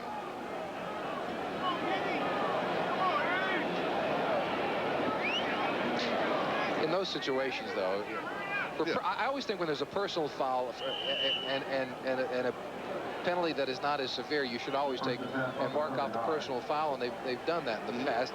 In that situation, though, you're absolutely right. I think somebody needs to be called about it. The offsetting does not do it. Even if you're wrong, call it. Well, no, I don't know about that. I didn't say, no. Erase that. Happy holidays, erase that. Right. Hogaboom over the middle. It is pulled down. Inside the 20-yard line is Pat Beach as he picks up 20 yards to the 19-yard line where Van McElroy makes the tackle, and the Colts are on the move. Earlier today, Cincinnati defeated the Jets. Kansas City made the playoffs by downing Pittsburgh 24-19. Washington defeated Philadelphia by 7. San Diego lost to Cleveland. Cleveland with a home field advantage as long as they stay in the playoffs. Minnesota wins and Atlanta wins. Houston with a victory over Buffalo. Tampa Bay loses, and they win with Vinny Testaverde as the #1 draft choice. And here is Bentley. And Bentley to the 15-yard line. Bob Irsay, who is the owner of the Indianapolis Colts, and a chance to visit with him before the game. What kind of players do you want to find under the Christmas tree? All winners. I think I just looked at the score that Tampa's winning 21-7, but at the same time, you know, we'd like to get Vince. At the same time, I want to thank my quarterbacks here, but we want to get ourselves a little more defense, a little more offense. And one of the best players that we think that we get out of the draft this year is in Alabama. We're looking for him. Of course, that linebacker he referred to at Alabama is Cornelius Bennett, the Lombardi Trophy winner. The reception and the touchdown, Mark Boyer. The Colts in front, 14 yards. And for Boyer from USC in Huntington Beach, California, his first touchdown of the season. He's working against number 56, Jeff Barnes, and you always like that mismatch. Pat Beach is known as a receiving tight end, not much of a blocker, but going against Jeff Barnes, a linebacker, that's a good matchup as far as the offense is concerned. And here he's simply out. Catch on the part of Boyer for the score. And here is the extra point attempt. Start to hold. Dean Biasucci, it's up, it is good. And the Indianapolis Colts are in front of the Los Angeles Raiders by a score of 20-17. The score, Indianapolis Colts 20. Introducing Wendy's new Big Classic hamburger. Returns Stephon Adams and Vance Mueller. Mueller number 42, Adams number 44. And Dean Biasucci with a 52-yard field goal, a 40-yard field goal. And, of course, his 2 successful extra point attempts is kicking off. High and very short. And is fielded at the 18-yard line by Mueller. And he is stopped at the 23. Before the ball game today, representatives from the USS New Jersey, just completing 6 months at sea and now stationed at Long Beach.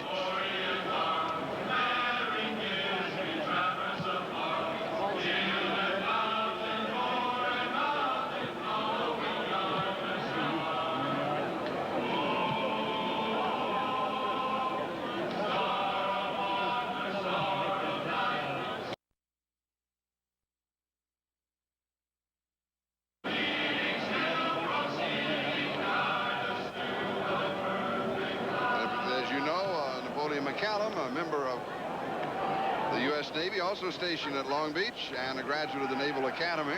On the Peleliu. And the pass to the far side from Hilger to Rod Barksdale. So Hilger now has completed 3 out of 5. Johnny Cooks was there for the defense. Hey, they're very good.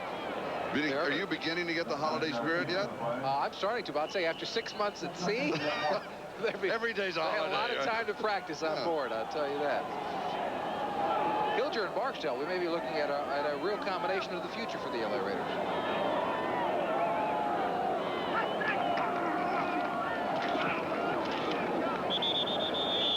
Frank Hawkins gets the call. It was 2nd down and 1 after that pickup of 9.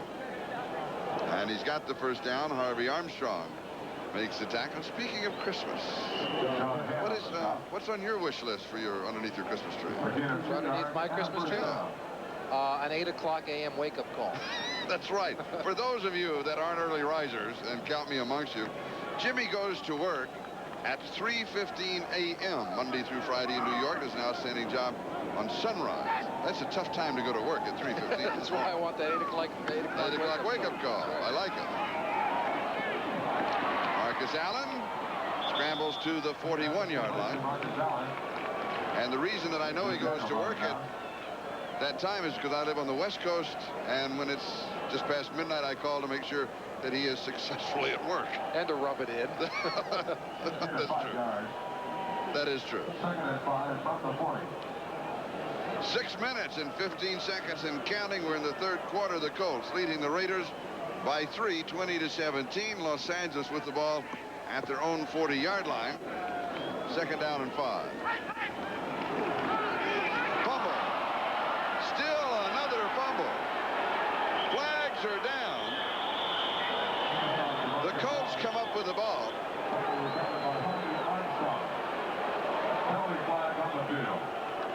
Harvey Armstrong recovers his 2nd fumble. But there was a marker involved.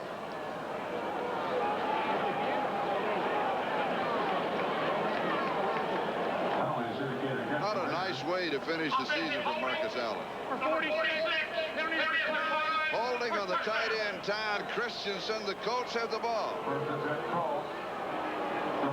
3 fumble recoveries for Indianapolis, and Harvey Armstrong has 2 of the 3. It appears that Marcus Allen simply just dropped this football. Hilger, I think, got it on the money for the sweep. Let's find out and see if it wasn't on target. And it was. He just took his eye off it and looked upfield. There was good penetration up top. It just went off his knees, but Leonard Coleman had good penetration. It seems like he took his eye off the ball for a second. It hit his knee, and thus the fumble recovery. And the Colts at the Raiders' 32-yard line. Here is Bentley to the left.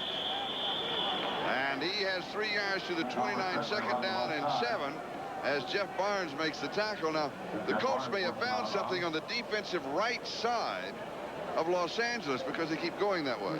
They do. They like to keep pulling, hitting over that side, too. Excuse me, he's on the other side. No, they're pulling the off guards that way. But they are doing a good job on it. I don't know why they would run at that angle. That's Sean Jones over that side, who plays the run and the pass equally as well. The Indianapolis Colts have scored 17 unanswered points.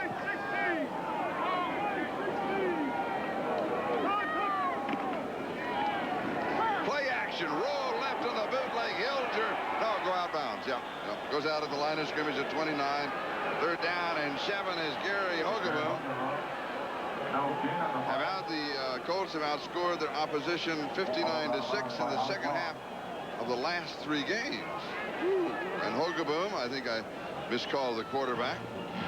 I think on that reverse. I don't think that was a planned play. I think the handoff was missed. It seemed like Bentley looked back as soon as Hogeboom took the ball out. I think he just missed the handoff on that play. I don't know if you want to have your quarterback running the football with a bad shoulder the last football game of the year.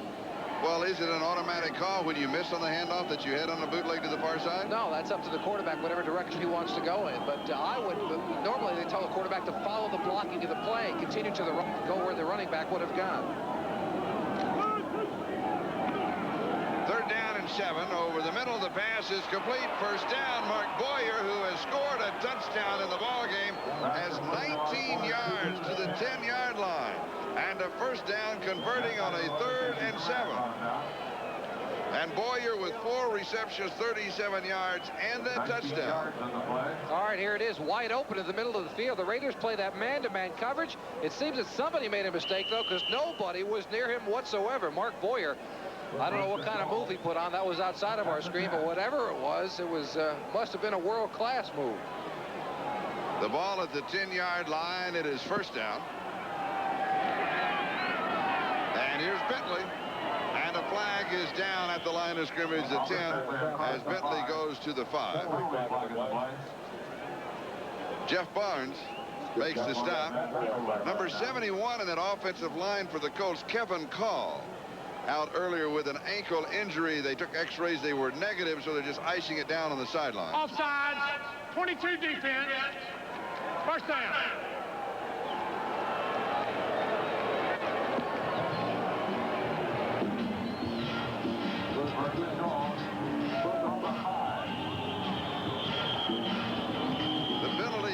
The Raiders, third worst in the National Football League in penalty yardage with 906, behind the Oilers and the Jets. Of course, those numbers going into this weekend of action. Albert Bentley of the Colts, number 20, 15 carries, 128 yards, and a touchdown.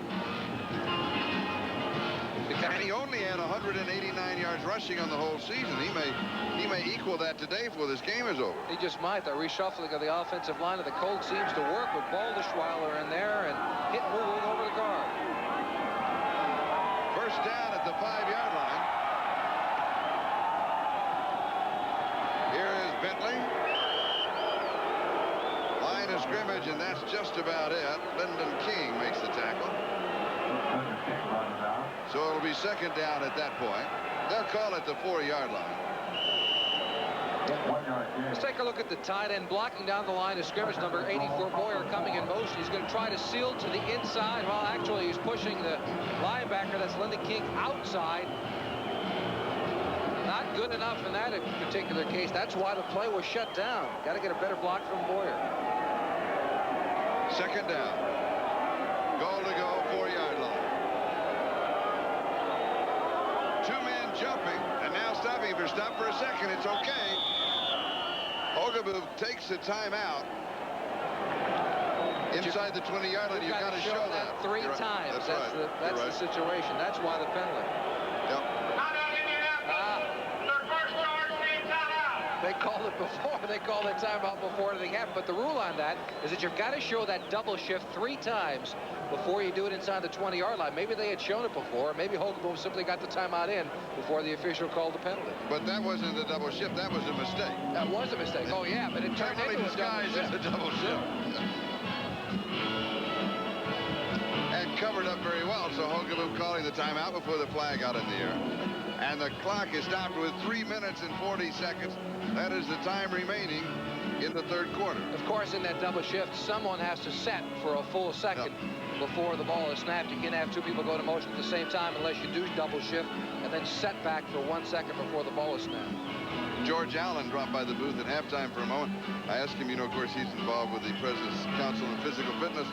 And I asked him how it was going, and he said, well, the president's been so busy recently, he won't accept my calls. He's got more important things on his mind. Yeah. Tonight, come home for the holidays. Oh, I love this one. Come home to NBC, starting with the NBC Sunday night movie. One of my favorites. Annie. Starring Carol Burnett, Bernadette Peters, Albert Finney. Oh, it's a classic. I got to hurry and drive home tonight to be sure to make that. Oh, yeah, but the Amy Grant Christmas special. Oh, well, the Amy Grant, but in between the Bob Hope Christmas special, were you a Kodak All-America on the Bob Hope Christmas special? No. You weren't. Oh, well, then forget it. I thought you might be. But for all of those that are this year, you can celebrate with them tonight on NBC. Annie. You got to be nice. It's Christmas. Bob Hope, Amy Grant, yes. Second down and goal to go. Little timing pattern, a leaping incomplete. Bill Brooks went up for it, couldn't quite pull it down. Sam Seal at 5'9". He went up there with him. Pretty good play. Well, that's why you want to go after that. Sammy Seal on the corner. Obvious mismatch with the Seal just 5'9" tall. But he does make a nice recovery. He's got good coverage at the line of scrimmage. There he is, bottom part of your screen, 43. And Brooks just trying to make it a foot race to the corner and outleap Sammy Seal. But Brooks did not get up to the highest zenith, the highest point, and to pull it down. Seal a nice Apex. I'm sorry. Apex. Thank you very much. That's right. Lexicon is my business on the draw. Here's Albert Bentley again. To the three. And flags are flying, and so are players. And if we don't look out, this whole thing's going to get out of hand. And this has been simmering. This isn't something that's just happening now. Somebody's got their helmet off down the bottom. They're stomping grapes down there. Who's down there without a helmet? Booza. That's Matt Booza down there. Matt, you should always have your helmet on.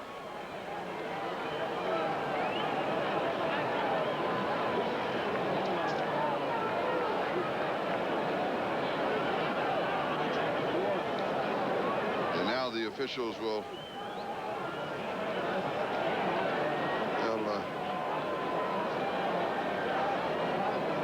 Got your wish, Charlie. There's going to be a flag on this one. Well, it just should be. You got to stop it. That's all. We have offsetting fouls. 45 against the Raiders. James Davis. 85 against Indianapolis. Matt Boozer. It's fourth down. And it's fourth down. So nothing happens. Did you see that cartoon in USA Today of the two hockey players with high sticks going at each other? The official came over and said, "What do you think this is, the NFL?"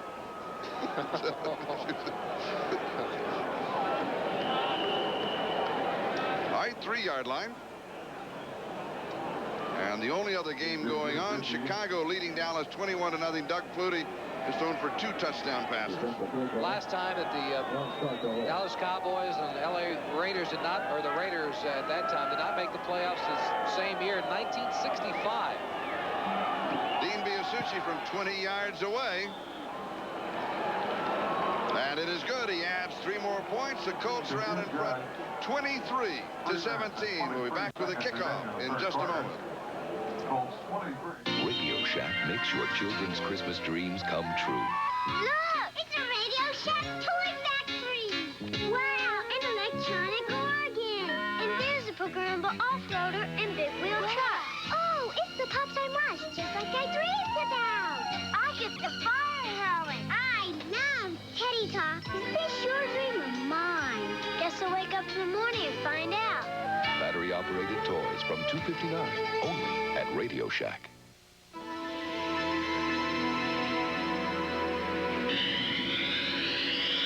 The BMW 735i is one of those rare luxury sedans engineered by driving enthusiasts.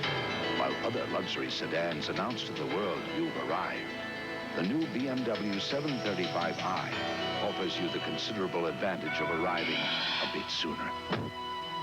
For a test drive, contact your local BMW dealer. Nothing makes your day like helping others make it on their own. You bring out the pride we all feel inside. It's going to be easy next week. It's more than just the job you do. You make America work, and this buzz for you. Good work. Here's to you, Beechwood Aged, for that clean, crisp taste that says Budweiser. This buzz for you. With Indianapolis out in front now by a score of 23-17, Ron Meyer, the head coach, should well be on his way to winning his 3rd in a row. Yeah, they've scored 20 straight points. You'll probably see a lot of changes on both clubs next year. Obviously, with the Colts under a new head coach in Ron Meyer, a lot of changes will be taking place. I'm certain of that. And as well for the Raiders, that sign, the thing that impressed me most yesterday, the first time I'd ever gone to the Raider practice facility was yesterday, the big sign out front, a commitment to excellence. Well, that simply has not been the case this year for them. And Al Davis and Tom Flores, hey, they're winners. And you can bet there'll be a lot of changes on this staff next year. Adams and Mueller are the 2 deep backs on the return. The short kick is taken by Adams. And he's outside the 30 to the 32-yard line. And Dean Biasucci, the kicker. Hey, you know, kickers aren't supposed to be doing that, but he got involved. Let's take a look at number 4. Watch the end of this play. Now, he knocked his helmet, gets completely knocked. Nice tackle. My, what form. There goes the helmet. There goes the lip, too. Yeah. Yeah, oh, that's okay, though. I mean, if you're I like that. That's a real player. That's a football player right there. That's not a kicker. Well, we just alienated a lot of our audience, but that's all right. Hilger goes deep, has a man, hits him. It's Barksdale inside the 50. He got a step on Glasgow. About 55 yards, 65 yards. And we are seeing something about the future. He's going to make a lot of people forget about the great wide receivers that have played here in the past. He just blows past a couple of people. Glasgow makes the catch right at the end, in between double coverage. The other thing about this play, a tremendous throw on the part of Hilger. Watch right in between the quarterback and number 25, Glasgow. He had to thread it in between, and the speed of Barksdale is going to be respected in the future after some teams watch this footage. 4 for 153 yards. And it was Eugene Daniel who's the cornerback. He went flying by him, had about 3 quick steps on him. Barksdale's first 100-yard game as a professional. Of course, in his first 100-yard game ever, he didn't play high school or college ball. Hilger far corner, and it's going to be incomplete. Going to Mark Pattison. John Holt with the coverage. Is going to be 2nd down and 10. And you have to like the way Hilger stays in the pocket, too. He took a shot when he got rid of that last football. And here he stands and strong. Gets kicked right on the end. That's a leg whip. That's a leg. Nothing important. No, Harvey Armstrong, number 79, accidentally rolls over Hilger's leg there, kicks him. It's a leg whip. No, that's not a leg whip. That's not a leg whip? No. That was an accidental roll into the shin of the quarterback. 2nd and 10. The crowd back in the ballgame. Colts lead by 6. Hilger drops this one off to Christensen. Dives for it. Does he get it? Yes, touchdown. His 2nd of the ballgame. And for Rusty Hilger, that is his first touchdown pass of the year. 14 yards. And they're picking on Leonard Coleman. And the Raiders needed that. They've played very sloppy football the last quarter and a half. And now with the young quarterback in, the fans here, they're acting like as if this is for the playoff spot, but it isn't. Hilger, the young quarterback, they've been yelling for him for a lot of this season after unproductive throwing on the part of Wilson and Plunkett's difficulty in sitting in the pocket. And Hilger getting a lot of confidence with that kind of a play today, both to Barksdale and then to Christensen for the touchdown. Jamie Kimmel to snap. Mark Wilson to hold. Chris Barr to break the tie. It was not picture perfect, but it does count. And the Raiders are back in front by a score of 24-23 with 1 minute and 57 seconds left in the 3rd quarter. All right, here's Hilger one more time with the play action fake. Yeah, he's staring right at where he wants to go, and that was a Christensen, but you can tell there's a touchdown coming. There you go. There it is. Yeah, he wanted to call it before he got the actual signal, but and then here's the political end of this touchdown pass. The quarterback and the receiver always saying, hey, good job. Yeah, you did it right. Okay, touchdown. We did it. Speaking of the political end of that play, as a receiver, you always kind of schmooze with the quarterback. Oh, yeah, that's the only gift I bought before Christmas Eve. I wanted to make sure the quarterback got it early. Yeah, he's your paycheck. 68-yard drive in 3 plays, you know. Do you like the locker next to the quarterback? Always tried. Always, yeah. Being part of his family. Well, group, one thing about equipment, man, they can be bought as far as the lockers are concerned. Oh, really? Oh, yeah. He goes, hey, I need the locker next to Strock or Marino, and depends. It goes to the highest bidder on it. Oh, you're kidding me. This is a little something inside. We didn't know this. Just kidding. No. I believe it. The kickoff taken by Kenny Daniel. Daniel to the 15, and he's down around the 18 or the 19-yard line. James Davis with the stop. And for Todd Christensen, his 90th reception of the year. Yeah, and he had 92 a couple of years ago. He'll be trying to better his NFL best later this afternoon. The catch is one thing, an easy catch for him, but bowling into the end zone, carrying 2 players with him as he goes, That's the mark of a really fine receiver. And if Christensen has 3 more receptions today, he sets a new NFL all-time record for tight ends, breaking the old record held by Todd Christensen. Holgaboom. Is that incomplete? Boyer, the intended receiver, is going to be incomplete. Rod Martin was there for the defense, as was Mitch Willis.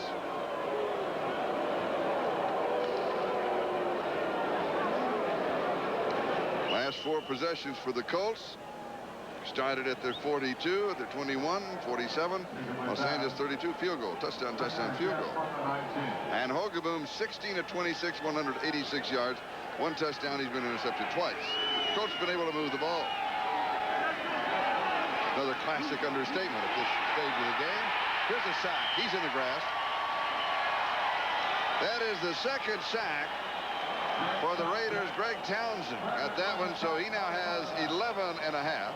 Is this a schizophrenic football game or what? I mean, they're fighting on the sideline, now they're patting each other on the rump. It's like, hey, that was wonderful. This is the true meaning of in the grass. There's no question about this. Bottom of your screen, there he comes. Craig Townsend from the bottom. Now, this is definitely in the grass. No question about this. It's like Saturday Night Wrestling there. Back at the 12-yard line, so it's 3rd down and 17.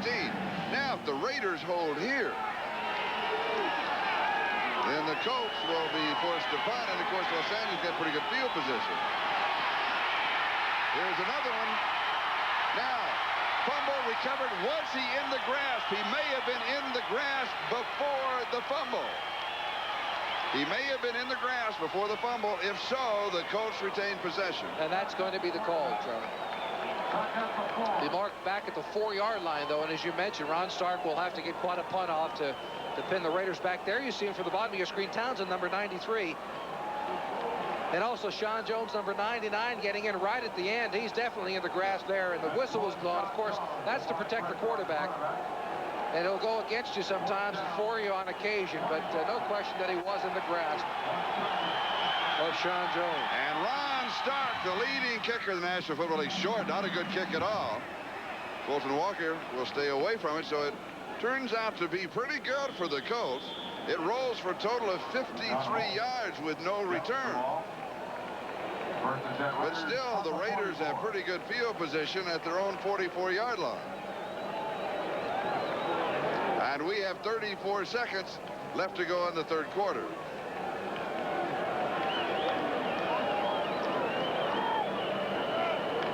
Gary Holgaboom on the sideline for Indianapolis. The AFC wild card game will be next Sunday. And Kansas City will get home field advantage against the Jets or Cincinnati in the wild card, not against New England. To update that story, Napoleon McCallum. Just a couple of yards to the 46. It's going to be 2nd down and 8.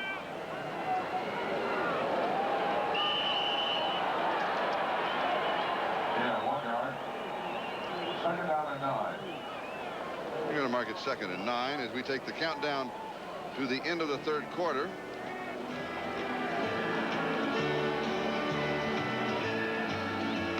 And that is it. The Los Angeles Raiders 24, the Colts 23 after 3.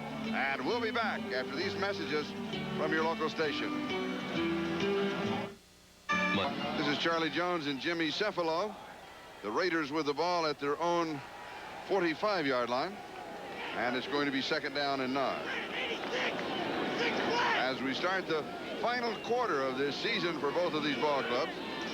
And Los Angeles is on top by 1. Hilzer left flat. Frank Hawkins, and Hawkins out to the 50. Gain of 5 is going to be 3rd down and 4 as Dwayne Bickett makes the tackle. We talked about the wild card game on NBC next Sunday. Well, here's the situation there. As far as the playoffs, Cleveland, the Jets, Denver, Kansas City, they're all in the playoffs. Now, Monday night, New England plays at Miami. If New England wins, then they are in, and Cincinnati is out. If New England loses, Cincinnati is in, and New England is out. So what that means, if this is correct, that if New England wins and they win the division, the wild card will be the Jets at Kansas City. At Kansas City. At Kansas City. If New England loses, then Cincinnati will be the wild card. New England is out, and Cincinnati will be at Kansas City. Correct. Thank you.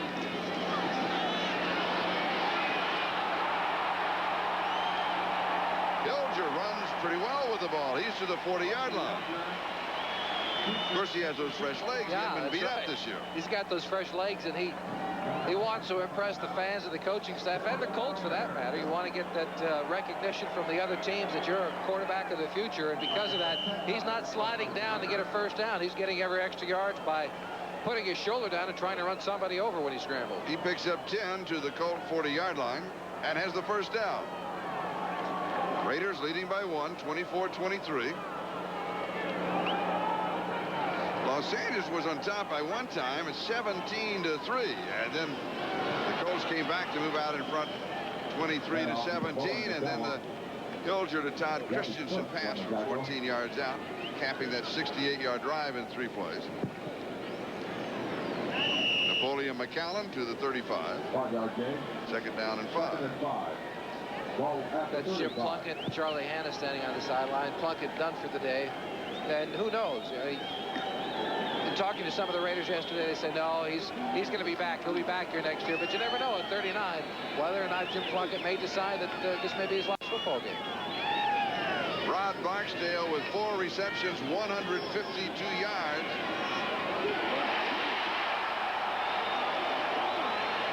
And here is Tim Moffitt. His first reception for 17 yards. John Holt with the tackle and a first down. Raiders at the 18. And the Raiders coming out with a couple of young wide receivers here today. Not only Rod Barksdale, but as well as Tim Moffitt. 2 of them look very good. This is a nice possession pattern here. I know it's the thought of being the speed receivers when you're in a Raider uniform for the most part, but that's a nice move underneath the coverage. Holt, number 21, coming over later for the tackle. 18-yard line of the Colts and a first down. And here's Napoleon McCallum. Let me take you back in time as he picks up 3. It's going to be second down and 7. You remember the start of the second half, and Hilger missed a receiver who was wide open and missed him by about 5 yards? Yeah, Marcus Allen down the side. Right? Now he's kind of settled down. He has now hit 8 of 10, 116 yards and a touchdown. He doesn't look rusty at all, does he? Oh, I wish that I would have said that. I stole that. I got to tell you. Did you? Yeah, I did. That's Glenn Adamo, our producer, whispering in our ear. I like the line, though. Oh, so he's giving you the lines. Yes. Oh, yes, yes.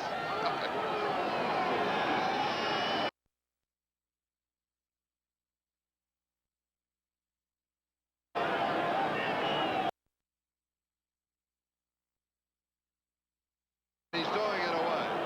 Moffitt would have been the closest receiver, but the blitz was coming, and Hilger was in. He ran out of time.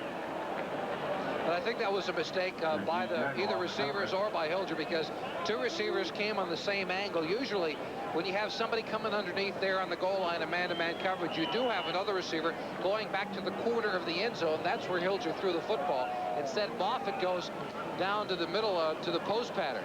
He knew where he was throwing the football. That's a mistake by probably Moffitt there, number 83. Although he threw it far enough that you might not be wondering whether or not he just wanted to get rid of it. 15-yard line.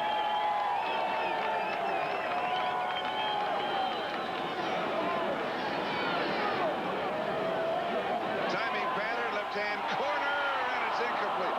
Good defensive play. Eugene Daniel knocking the ball out of the hands of Tim Moffitt, and it'll be 4th down. Covering on the play for the Colts. And this is right into the sun field. The only part that the sun is shining is right in this very corner of the end zone. And so that ball comes out of the shadow, and it does seem like Moffitt lost view of it for just a second, but that might have been because of the good coverage on the part of Eugene Daniel, number 38. And Chris Beyer with the field goal attempt. Amy Kimmel to snap. Mark Wilson to hold. At the 23, an attempt of 33 yards. 32 yards they're going to call it.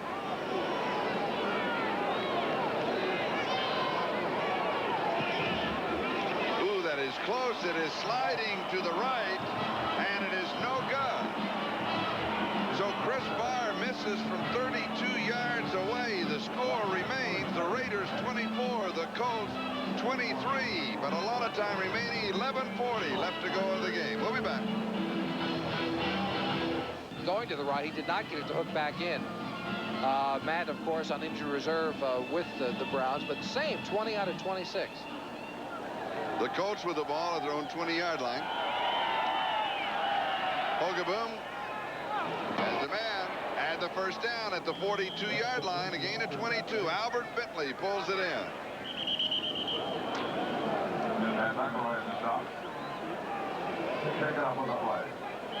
We have an injury.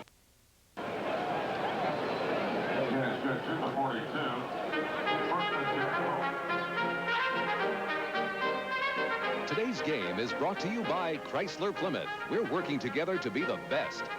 By Budweiser, Beechwood aged for that clean, crisp taste. This Bud's for you. And by Minolta, creator of the incredible Maxim Autofocus SLR system. Only from the mind of Minolta.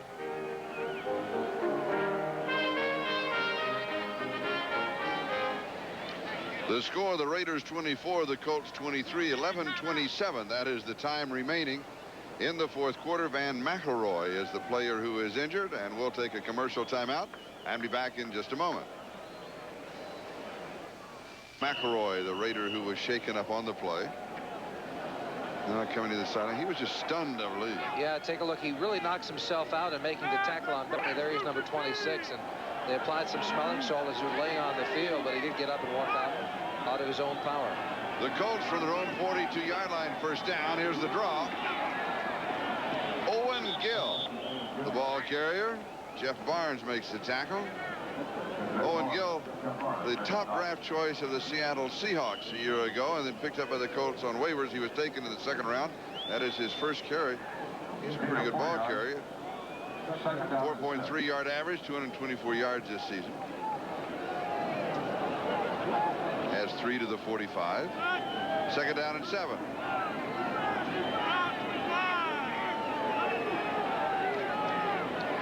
Matt Bouza in motion. Here is Bentley. Cannot spin out of the grasp of Sean Jones.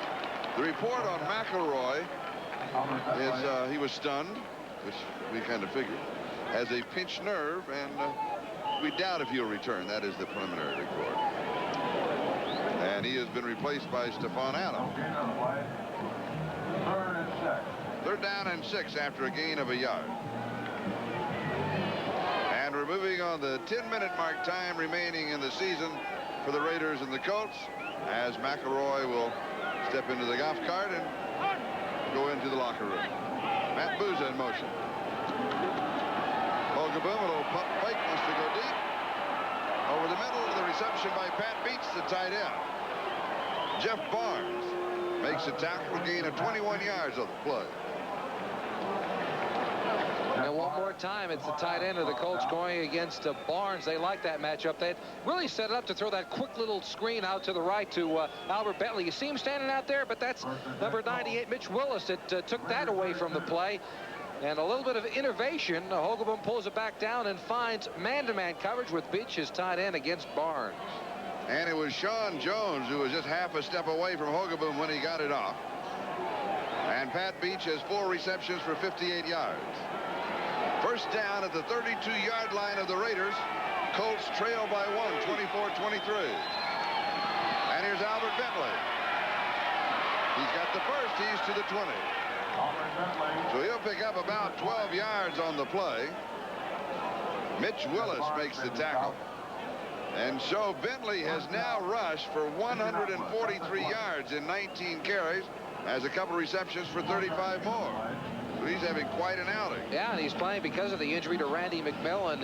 A rib injury in the first quarter allowed Albert Bentley to get in and carry the football, and he thus becomes the first Colt running back to go over that 100-yard mark this year. There's the score and the time remaining. The Colts down by 1 at the 20-yard line. And here's Bentley again. Running free to the 10-yard line. Rod Martin with the tackle at that point. And that's the same play that just worked the other side. They're just pulling the other side of the offensive line. That time it was Ron Solta and Carl Baldischweiler. The play before was Mark Kirshner and Chris Hinton. They keep pulling right and left and pulling Albert Bentley behind him, and he's doing quite a job following his blocks. And it's going to be second down, about half a yard to go for the first down.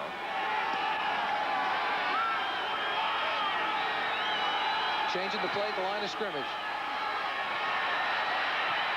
It's caught by Bill Brooks. 11 yards, touchdown. And they're picking up Sam Seal again. That is the 8th touchdown for Bill Brooks.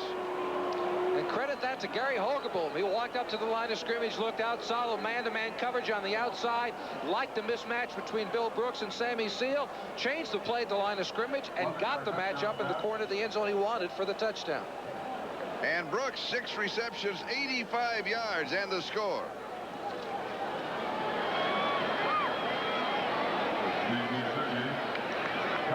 The Colts with the lead as Dean Biasucci will attempt the extra point, an 80-yard drive in 7 plays. And it is good, but there's a marker down.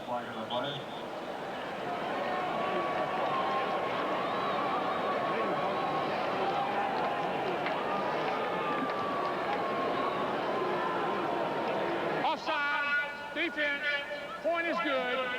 Award the penalty on the kickoff. All right, there's the touchdown again after Holgeboom makes the change.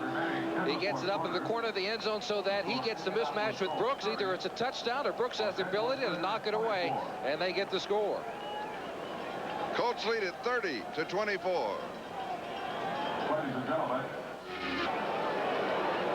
Now Holgeboom, you see him change the play, yells to his left, then back over to his right. Now he's hoping everybody got the call. The offensive line, yeah, they got it. And did Brooks get it in the corner of the end zone? He sure does. Watch the athletic ability over Sammy Seal. It's like climbing a skyscraper for Seal. Not good enough. Touchdown, Colts. And watch the reaction of the Colts. You think they're not excited about possibly winning their 3rd game in a row? Hey, this is the first time all year they've hit 30 points. So after losing the first 13, the Colts could win the last 3 as Dean Biasucci kicks off, and he sails it. They're pumped up. Colts have the lead 30-24 with just under 7.5 minutes left to go in the game. The Colts have scored more than 70 points 3 times this season, twice for wins. The crowd here today, well, you could tell it was sparse. Everybody knew that the Raiders were out of it, the Colts were out of it. 55,147 tickets were issued, just over 41,000 in attendance here at the Coliseum. So the no-shows, 13,798. So now let's see what the Raiders can do from their own 20-yard line. Rusty Hilgers looked pretty good at quarterback in the second half.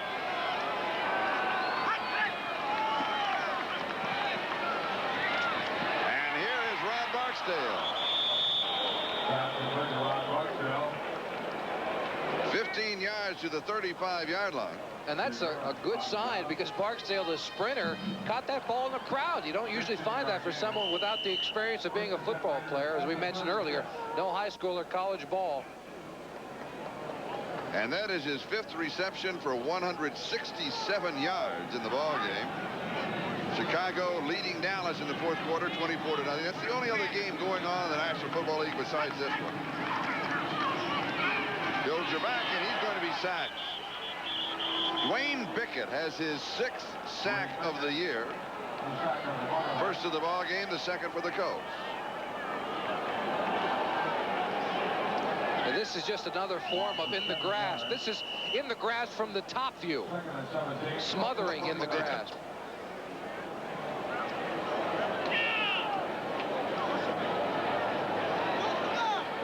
Update on the ticker, Dallas with a field goal, so it's 24-3. Second down and 17.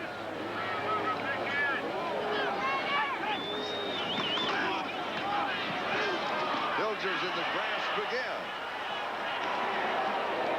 So back-to-back sacks. Willie Broughton got that one, and that is his first sack of the year. And that takes the ball back to the 20, so it's going to be 3rd down and 25.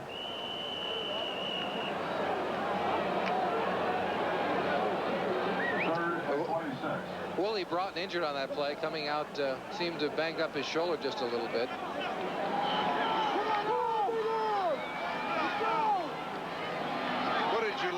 3rd and 25. Throw to the other side of the field. How about timeout?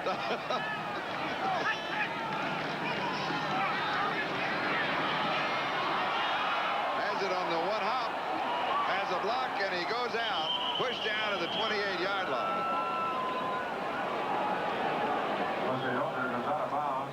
Cliff Odom was the man who pushed him out. All right, he's going to come right at you this time. He's been scrambling around back there. Easy for the Colts, are just in a deep zone. He'd make a good shortstop. Look at that. Louis Aspericia didn't have anything on him. Nice block from Marcus Allen to the inside, but he needed so many yards that he's still a 4th and about 17 yards to go for a first down. So Ray Guy will be kicking.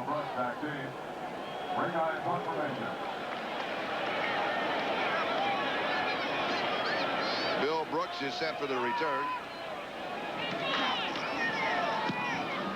Oh, good kick. Taken at the 22-yard line, after the 25, and then out of bounds. 51 yards on the kick by Ray Guy with a 7-yard return, and Lyndon King was down very quickly on the coverage team. So the Colts have the ball. They have the lead, 30-24, with 5:29 left. To look at the early game, Cincinnati defeating the Jets 52-21. Kansas City in the playoffs for the first time in 15 years by downing Pittsburgh 24-19. Washington winding up with a win. They'll be hosting the Rams in the wild card. Redskins and the Rams next week. San Diego ends on a losing note. Cleveland on a high note. They'll have home field advantage all the way. Minnesota wins and Atlanta wins.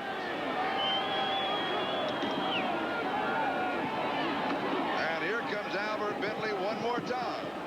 He is really having a spectacular outing. Yeah, he really is. He's a strong, tough running back. Say he doesn't have the greatest speed in the world, but he's got a lot of quickness to himself. He's strong, he's powerful, a good receiver, and he's got that tough slashing type of a running ability. Houston defeating Buffalo 16-7. Tampa Bay lost, but they win with the #1 draft choice, and that means that Vinny Testaverde will be with the Buccaneers. And in the other game that is playing underway along with ours at Chicago 24, Dallas 3, and here in Los Angeles, the Indianapolis Colts in front of the Raiders by 6, 30-24. Bentley again gets the call. Howie Long makes the tackle.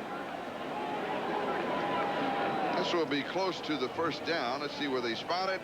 Albert Bentley, 22 rushes, 162 yards. Which means he's only 27 yards away from matching his total yardage of the rest of the season. 3rd down, about half a yard to go.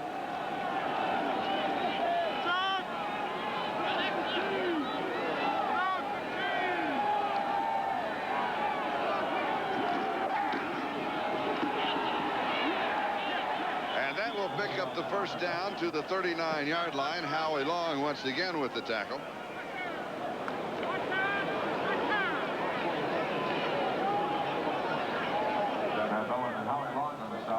Jim Plunkett. He can be valuable to this organization in future years as a strong backup quarterback if he decides that he wants to play a little bit longer. Give you a couple of examples. Dan Marino and Don Strock in Miami, that kind of a situation. The veterans showing the younger quarterback what to do. Steve Grogan in New England, and Tony Eason, the young quarterback. Wait. Don't count him out. Oh, I'm not counting him out yet. When they won 8 and 9, I mean, he played pretty well. He's made too many comebacks. Yeah, that's right. But I guarantee you, the Raiders are going to be looking for a young quarterback next year. He has a whole trophy case of comeback awards. Yes, You're right. He does. And Jim Plunkett will not be for the forgotten man here in LA. No, not at all. Not at all. From Stanford, a Heisman Trophy winner, exceptionally young man. Albert Bentley, from the 42, picks up about 3. It's going to be 3rd down and 7. And a program note to those viewers who have just tuned in to watch Sunday Night at the Movies. Well, stay tuned. Sunday Night at the Movies, featuring one of my favorites, Annie, will be seen in its entirety immediately following football, except for those of you watching in the Mountain and Pacific time zones, where, of course, this whole evening's lineup of Annie, the Bob Hope Christmas special, and the Amy Grant Christmas special, that's yours. Yeah, and as you so politely pointed out before, the Bob Hope Christmas special with the AP All-Americans, of which I was not a member, the Kodak All-Americans. Yeah, that's right. But you were close. No, it wasn't. No, you weren't close. You should have been. Don't try to make up for it now, Joe. There's Jack Trudeau, one of the 3 quarterbacks of the Indianapolis Colts. 8 touchdowns, 18 interceptions, 48.9%. And, of course, the other quarterback is Blair Keel. And there was some noise made when it appeared that Indianapolis would get the first-round choice by Jack Trudeau and his agent, talking about whether or not that they should trade Trudeau, the young quarterback, if you're going to have a Testaverde. Well, that, of course, all becomes academic now that the Colts do not get the first-round choice. The number 2 draft choice of the Colts. And here's Albert Bentley. Good defensive play by Greg Townsend. By the way, be sure to start your new year right here with NBC Sports on January the 1st. The granddaddy of them all. I love it. The granddaddy of them all. Michigan and Arizona State. What, listen, Phoenix and Tempe, that whole area. Oh, what a weekend they're going to have. The Orange Bowl, of course. Number 3 Oklahoma against the University of Arkansas, one of my numerous alma maters. And then everybody from Phoenix has been over here for the Rose Bowl, flies back home for the national championship game between Miami and Penn State in Tempe. The Fiesta Bowl. Dynamite. 4th down. And a little over 10 to go. Here's the kick. Ooh, good kick by Ron Stark. It hits Walker. He can down it in the end zone, though. He did not have possession. He could have downed it in the end zone and still have got the touchback. I think he had a momentary lapse, Jimmy. Well, he wanted to allow the ball to go back into the end zone. That was the right choice, but it gets a bad bounce as far as Stump is concerned, Fulton Walker, and it hits him. The book is, once you're going to let it go, just get as far away from it as humanly possible. There's nothing you can do about it, but he does make the mistake then of trying to get it back out of the end zone. He's lucky he didn't get caught for the safety. The reason he could have downed it in the end zone is he didn't have possession, and the impetus was not put on it by him. It was the impetus is from the kick, and the body just deflected. It was not a fumble. It was a muffed punt. That's right. 61 yards on the kick for Ron Stark and a 3-yard return. And Los Angeles is at their own 4-yard line. 2:19 left to go. Hilger throws. Incomplete at the 35-yard line to Barksdale. And it'll be 2nd down and 10 back at the 4. Now, you tell me if Barksdale does not look like Marcus Allen running down the field. He's got that same fluid motion. He looks just like, look at the middle of your screen. He's got that great speed. Now, the hit comes from the backside from Daniel, and it's a good hit, right? It seemed like right at the same time that the ball did get there, and he's trying to get some help from the official. May have gotten there a bit early.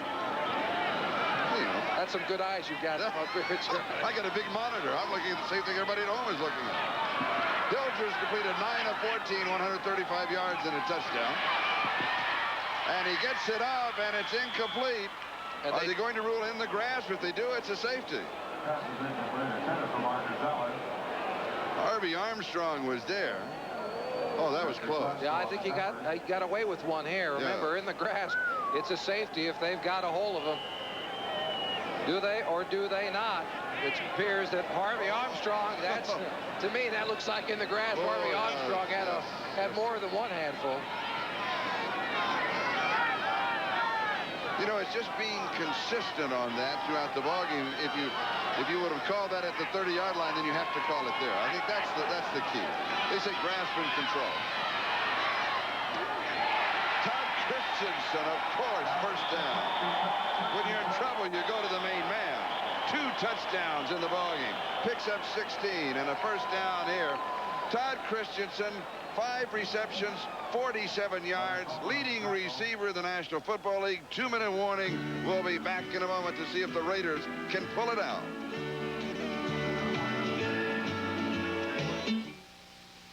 All of us at NBC Sports, I want to take this opportunity to wish everybody the happiest of all holiday seasons. I think it goes for both of us.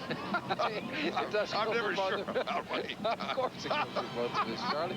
Tell me about this football game now. Can the Raiders pull this thing out? Yes, Rusty Hilger. I think in the last 2 minutes, the Raiders are going to drive down. They're going to score the touchdown. They're going to miss the extra point. We're going to overtime. Well, at least they would have a nicer Christmas down there if Rusty Hilger, the Raiders would, if he could bring it back and bring this thing to a tied game and allow Barr to come in and try to win it with an extra point. The nice thing about working with you throughout this season, it's been a laugh a minute. I'm glad you've enjoyed it, Charlie. Boy, it's working here with the Grinch himself, you know. Hilger's bad drop by Marcus Allen. This has not been his day. I want to tell you something about Marcus Allen. We talked about the Fiesta Bowl. We're going to be there for the national championship.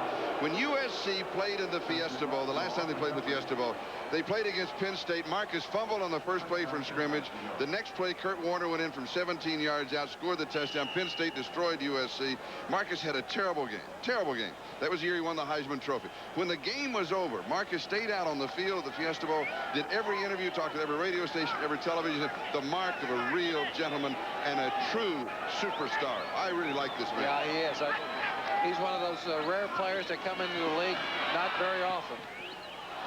The pass is incomplete at the 31-yard line to Todd Christensen. He called for the flag, and he got it on pass interference.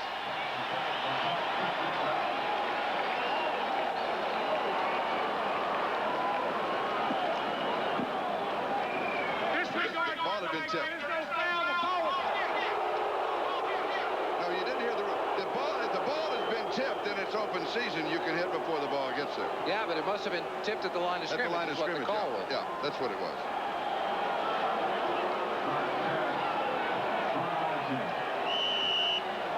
Going to be 3rd down and 10 at the 19-yard line. Let's take a look at the tip and see if we can pick it up the line of scrimmage. There's Pickett down the bottom. Well, it's tough to tell from that angle, but it did change the flight of the football, so it was tipped at the line of scrimmage. 3rd down and 10.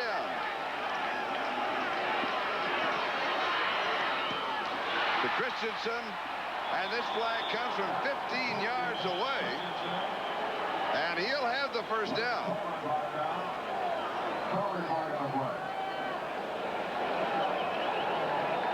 And let's see what the marker's about.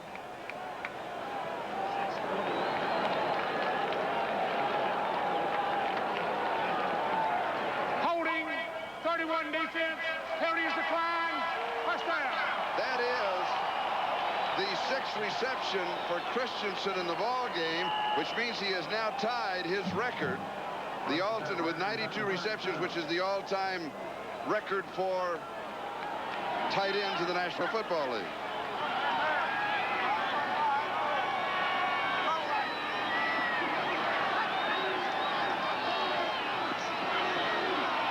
Hilger going deep. Oh, I thought there was offensive pass interference. Did you? Yeah, I sure did. Although both were going for the football, that does not allow you to run over a defensive back. It's anybody's ball once it's in the middle of the air. And sure enough, it appears that Tim Moffitt, right at the end, he and Holt get tangled up. No, maybe not, Charlie. He was looking like he was going inside after the football, and their legs got tangled up. That's incidental contact from my angle, at least.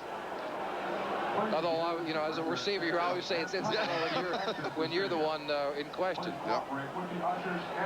Holt getting a start today. They reshuffled that defensive secondary of the Colts with Coleman going to his safety spot, along with Glasgow. Dwight Hicks sitting down today. 2nd and 10. Far side, it is dropped. Oh, Marcus.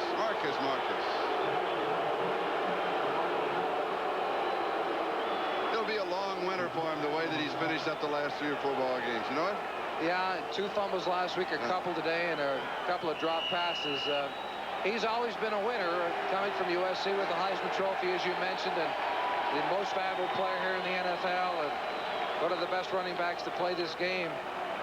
It will be a long winter because he does have that commitment to excellence that the Raiders talk about. Fortunately today, with 4 drop passes. And he's been hurting. He's been hurting physically since early in the season.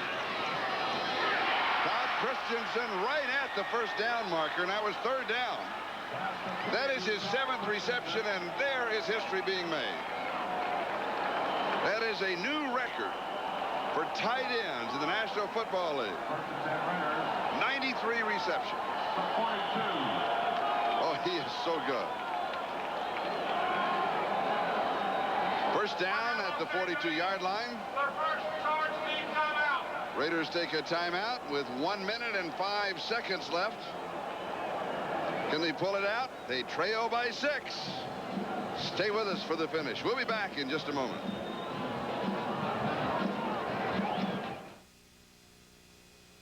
Seconds. That is it for the season.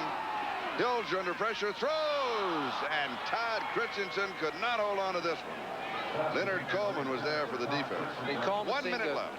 Coleman seemed to take his eye of flight away from the football. Did not get a good shot at it coming down. Looked like he just took a stab at the last second because, as I mentioned earlier, Todd Christensen does not drop many footballs. Rusty Hilger has converted on 3 third-down opportunities in this drive. Second down and 10 at the 42. Raiders in their own territory. Rusty Hilger, 12 of 23, 170 yards and a touchdown.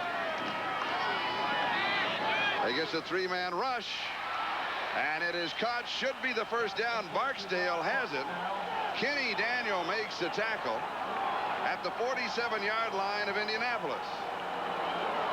Timeouts remaining, a pair apiece.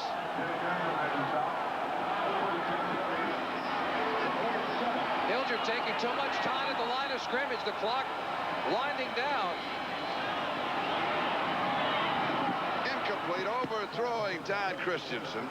And he wasted another 5 seconds. I mean, I like the idea of him having ice water going through his, cool veins and calm at the line of scrimmage, but it's running down. Get up there, get the play called, and throw it. Or just get a snap off and throw it out of bounds to stop the clock and save yourself another 5 or 7 seconds. All right. All the post-game activities this afternoon on KRLA Radio. 2 timeouts left. 28 seconds time left.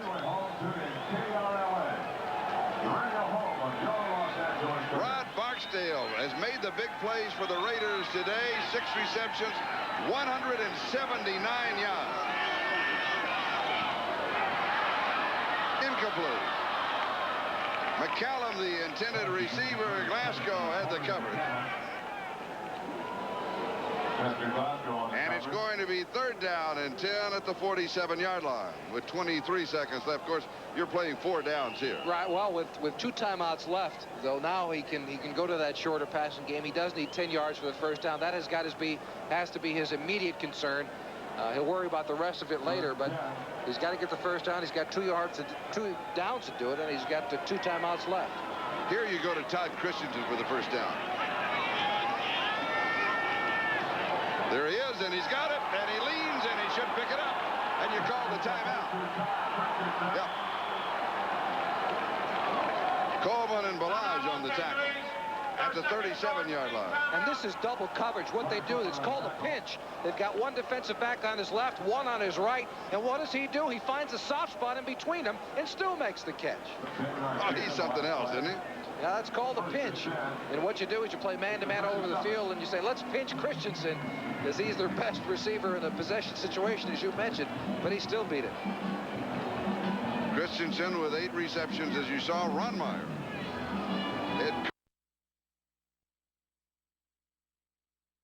Under him.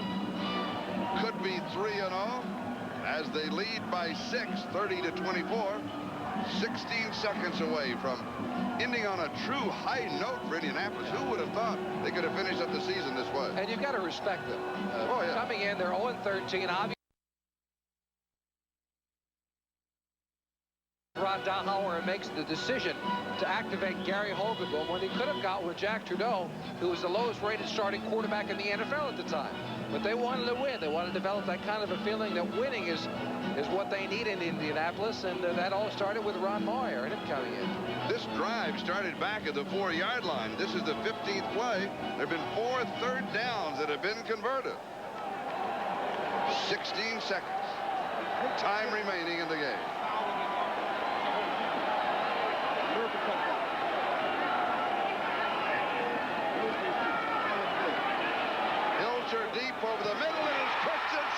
to the 12-yard line. Timeout. 8 seconds. 25 seconds. Well, we've got 25 yards. I'm sorry. 25 yards. Flag down. Oh, back at the 47. What an exciting way to finish the season. Between two teams that wind it up. Personal foul. It is against the Colts.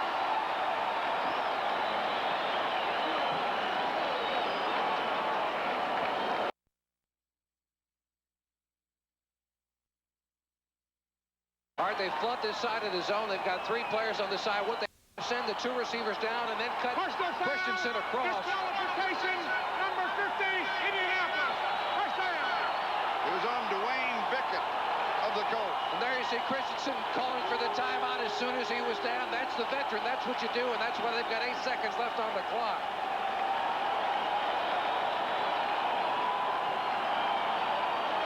And he's walking around telling everybody in the huddle there's 1 timeout left. When you've got a young quarterback. That was their last timeout. That was their last timeout. All right. Christensen was in the huddle telling everybody 1 timeout left. He was trying to. Then he realized that was the last one gone. I think the official overheard him and said, wait a minute, that's wrong. Don't misinform. Might have been it. He was trying to take control of the huddle, though, with a young quarterback. That's what a veteran has to do. A final score, Chicago 24 and Dallas 10. That is now final. Todd Christensen in this ball game, 9 receptions, 104 yards, and 2 touchdowns. Woo. No timeouts, 8 seconds.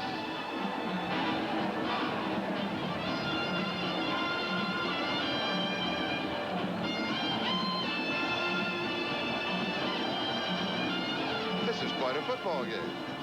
It really is trying to wrap this one up, put it on the Christmas tree. I like it. With both clubs out of the playoffs coming into today, I think everybody was concerned it wouldn't be that good of a contest, but it's really turned out to be quite a game. Rusty Hilger, 15 of 27, 216 yards and a touchdown. That's all in the second half. 216 yards in the second half for Rusty Hilger, 6th round last year for the touchdown, and it's incomplete. He was going to Marcus Allen. 4 seconds left. The surprise on that play is the Colts sent everybody. They had an all-out blitz on the play.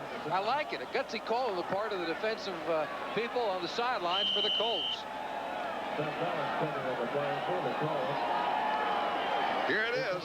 Now will they come back and play a zone all the way through the end zone and force the young quarterback to try to find a way around it? Or will they blitz again? Blitz again. Here they come. There it is. If he's got it. No, he's out of bounds. Mark Patterson is out of bounds. Time has run out on the Raiders. The Colts win their last 3. Hilger has a great game. Oh, what a way to wind up the season.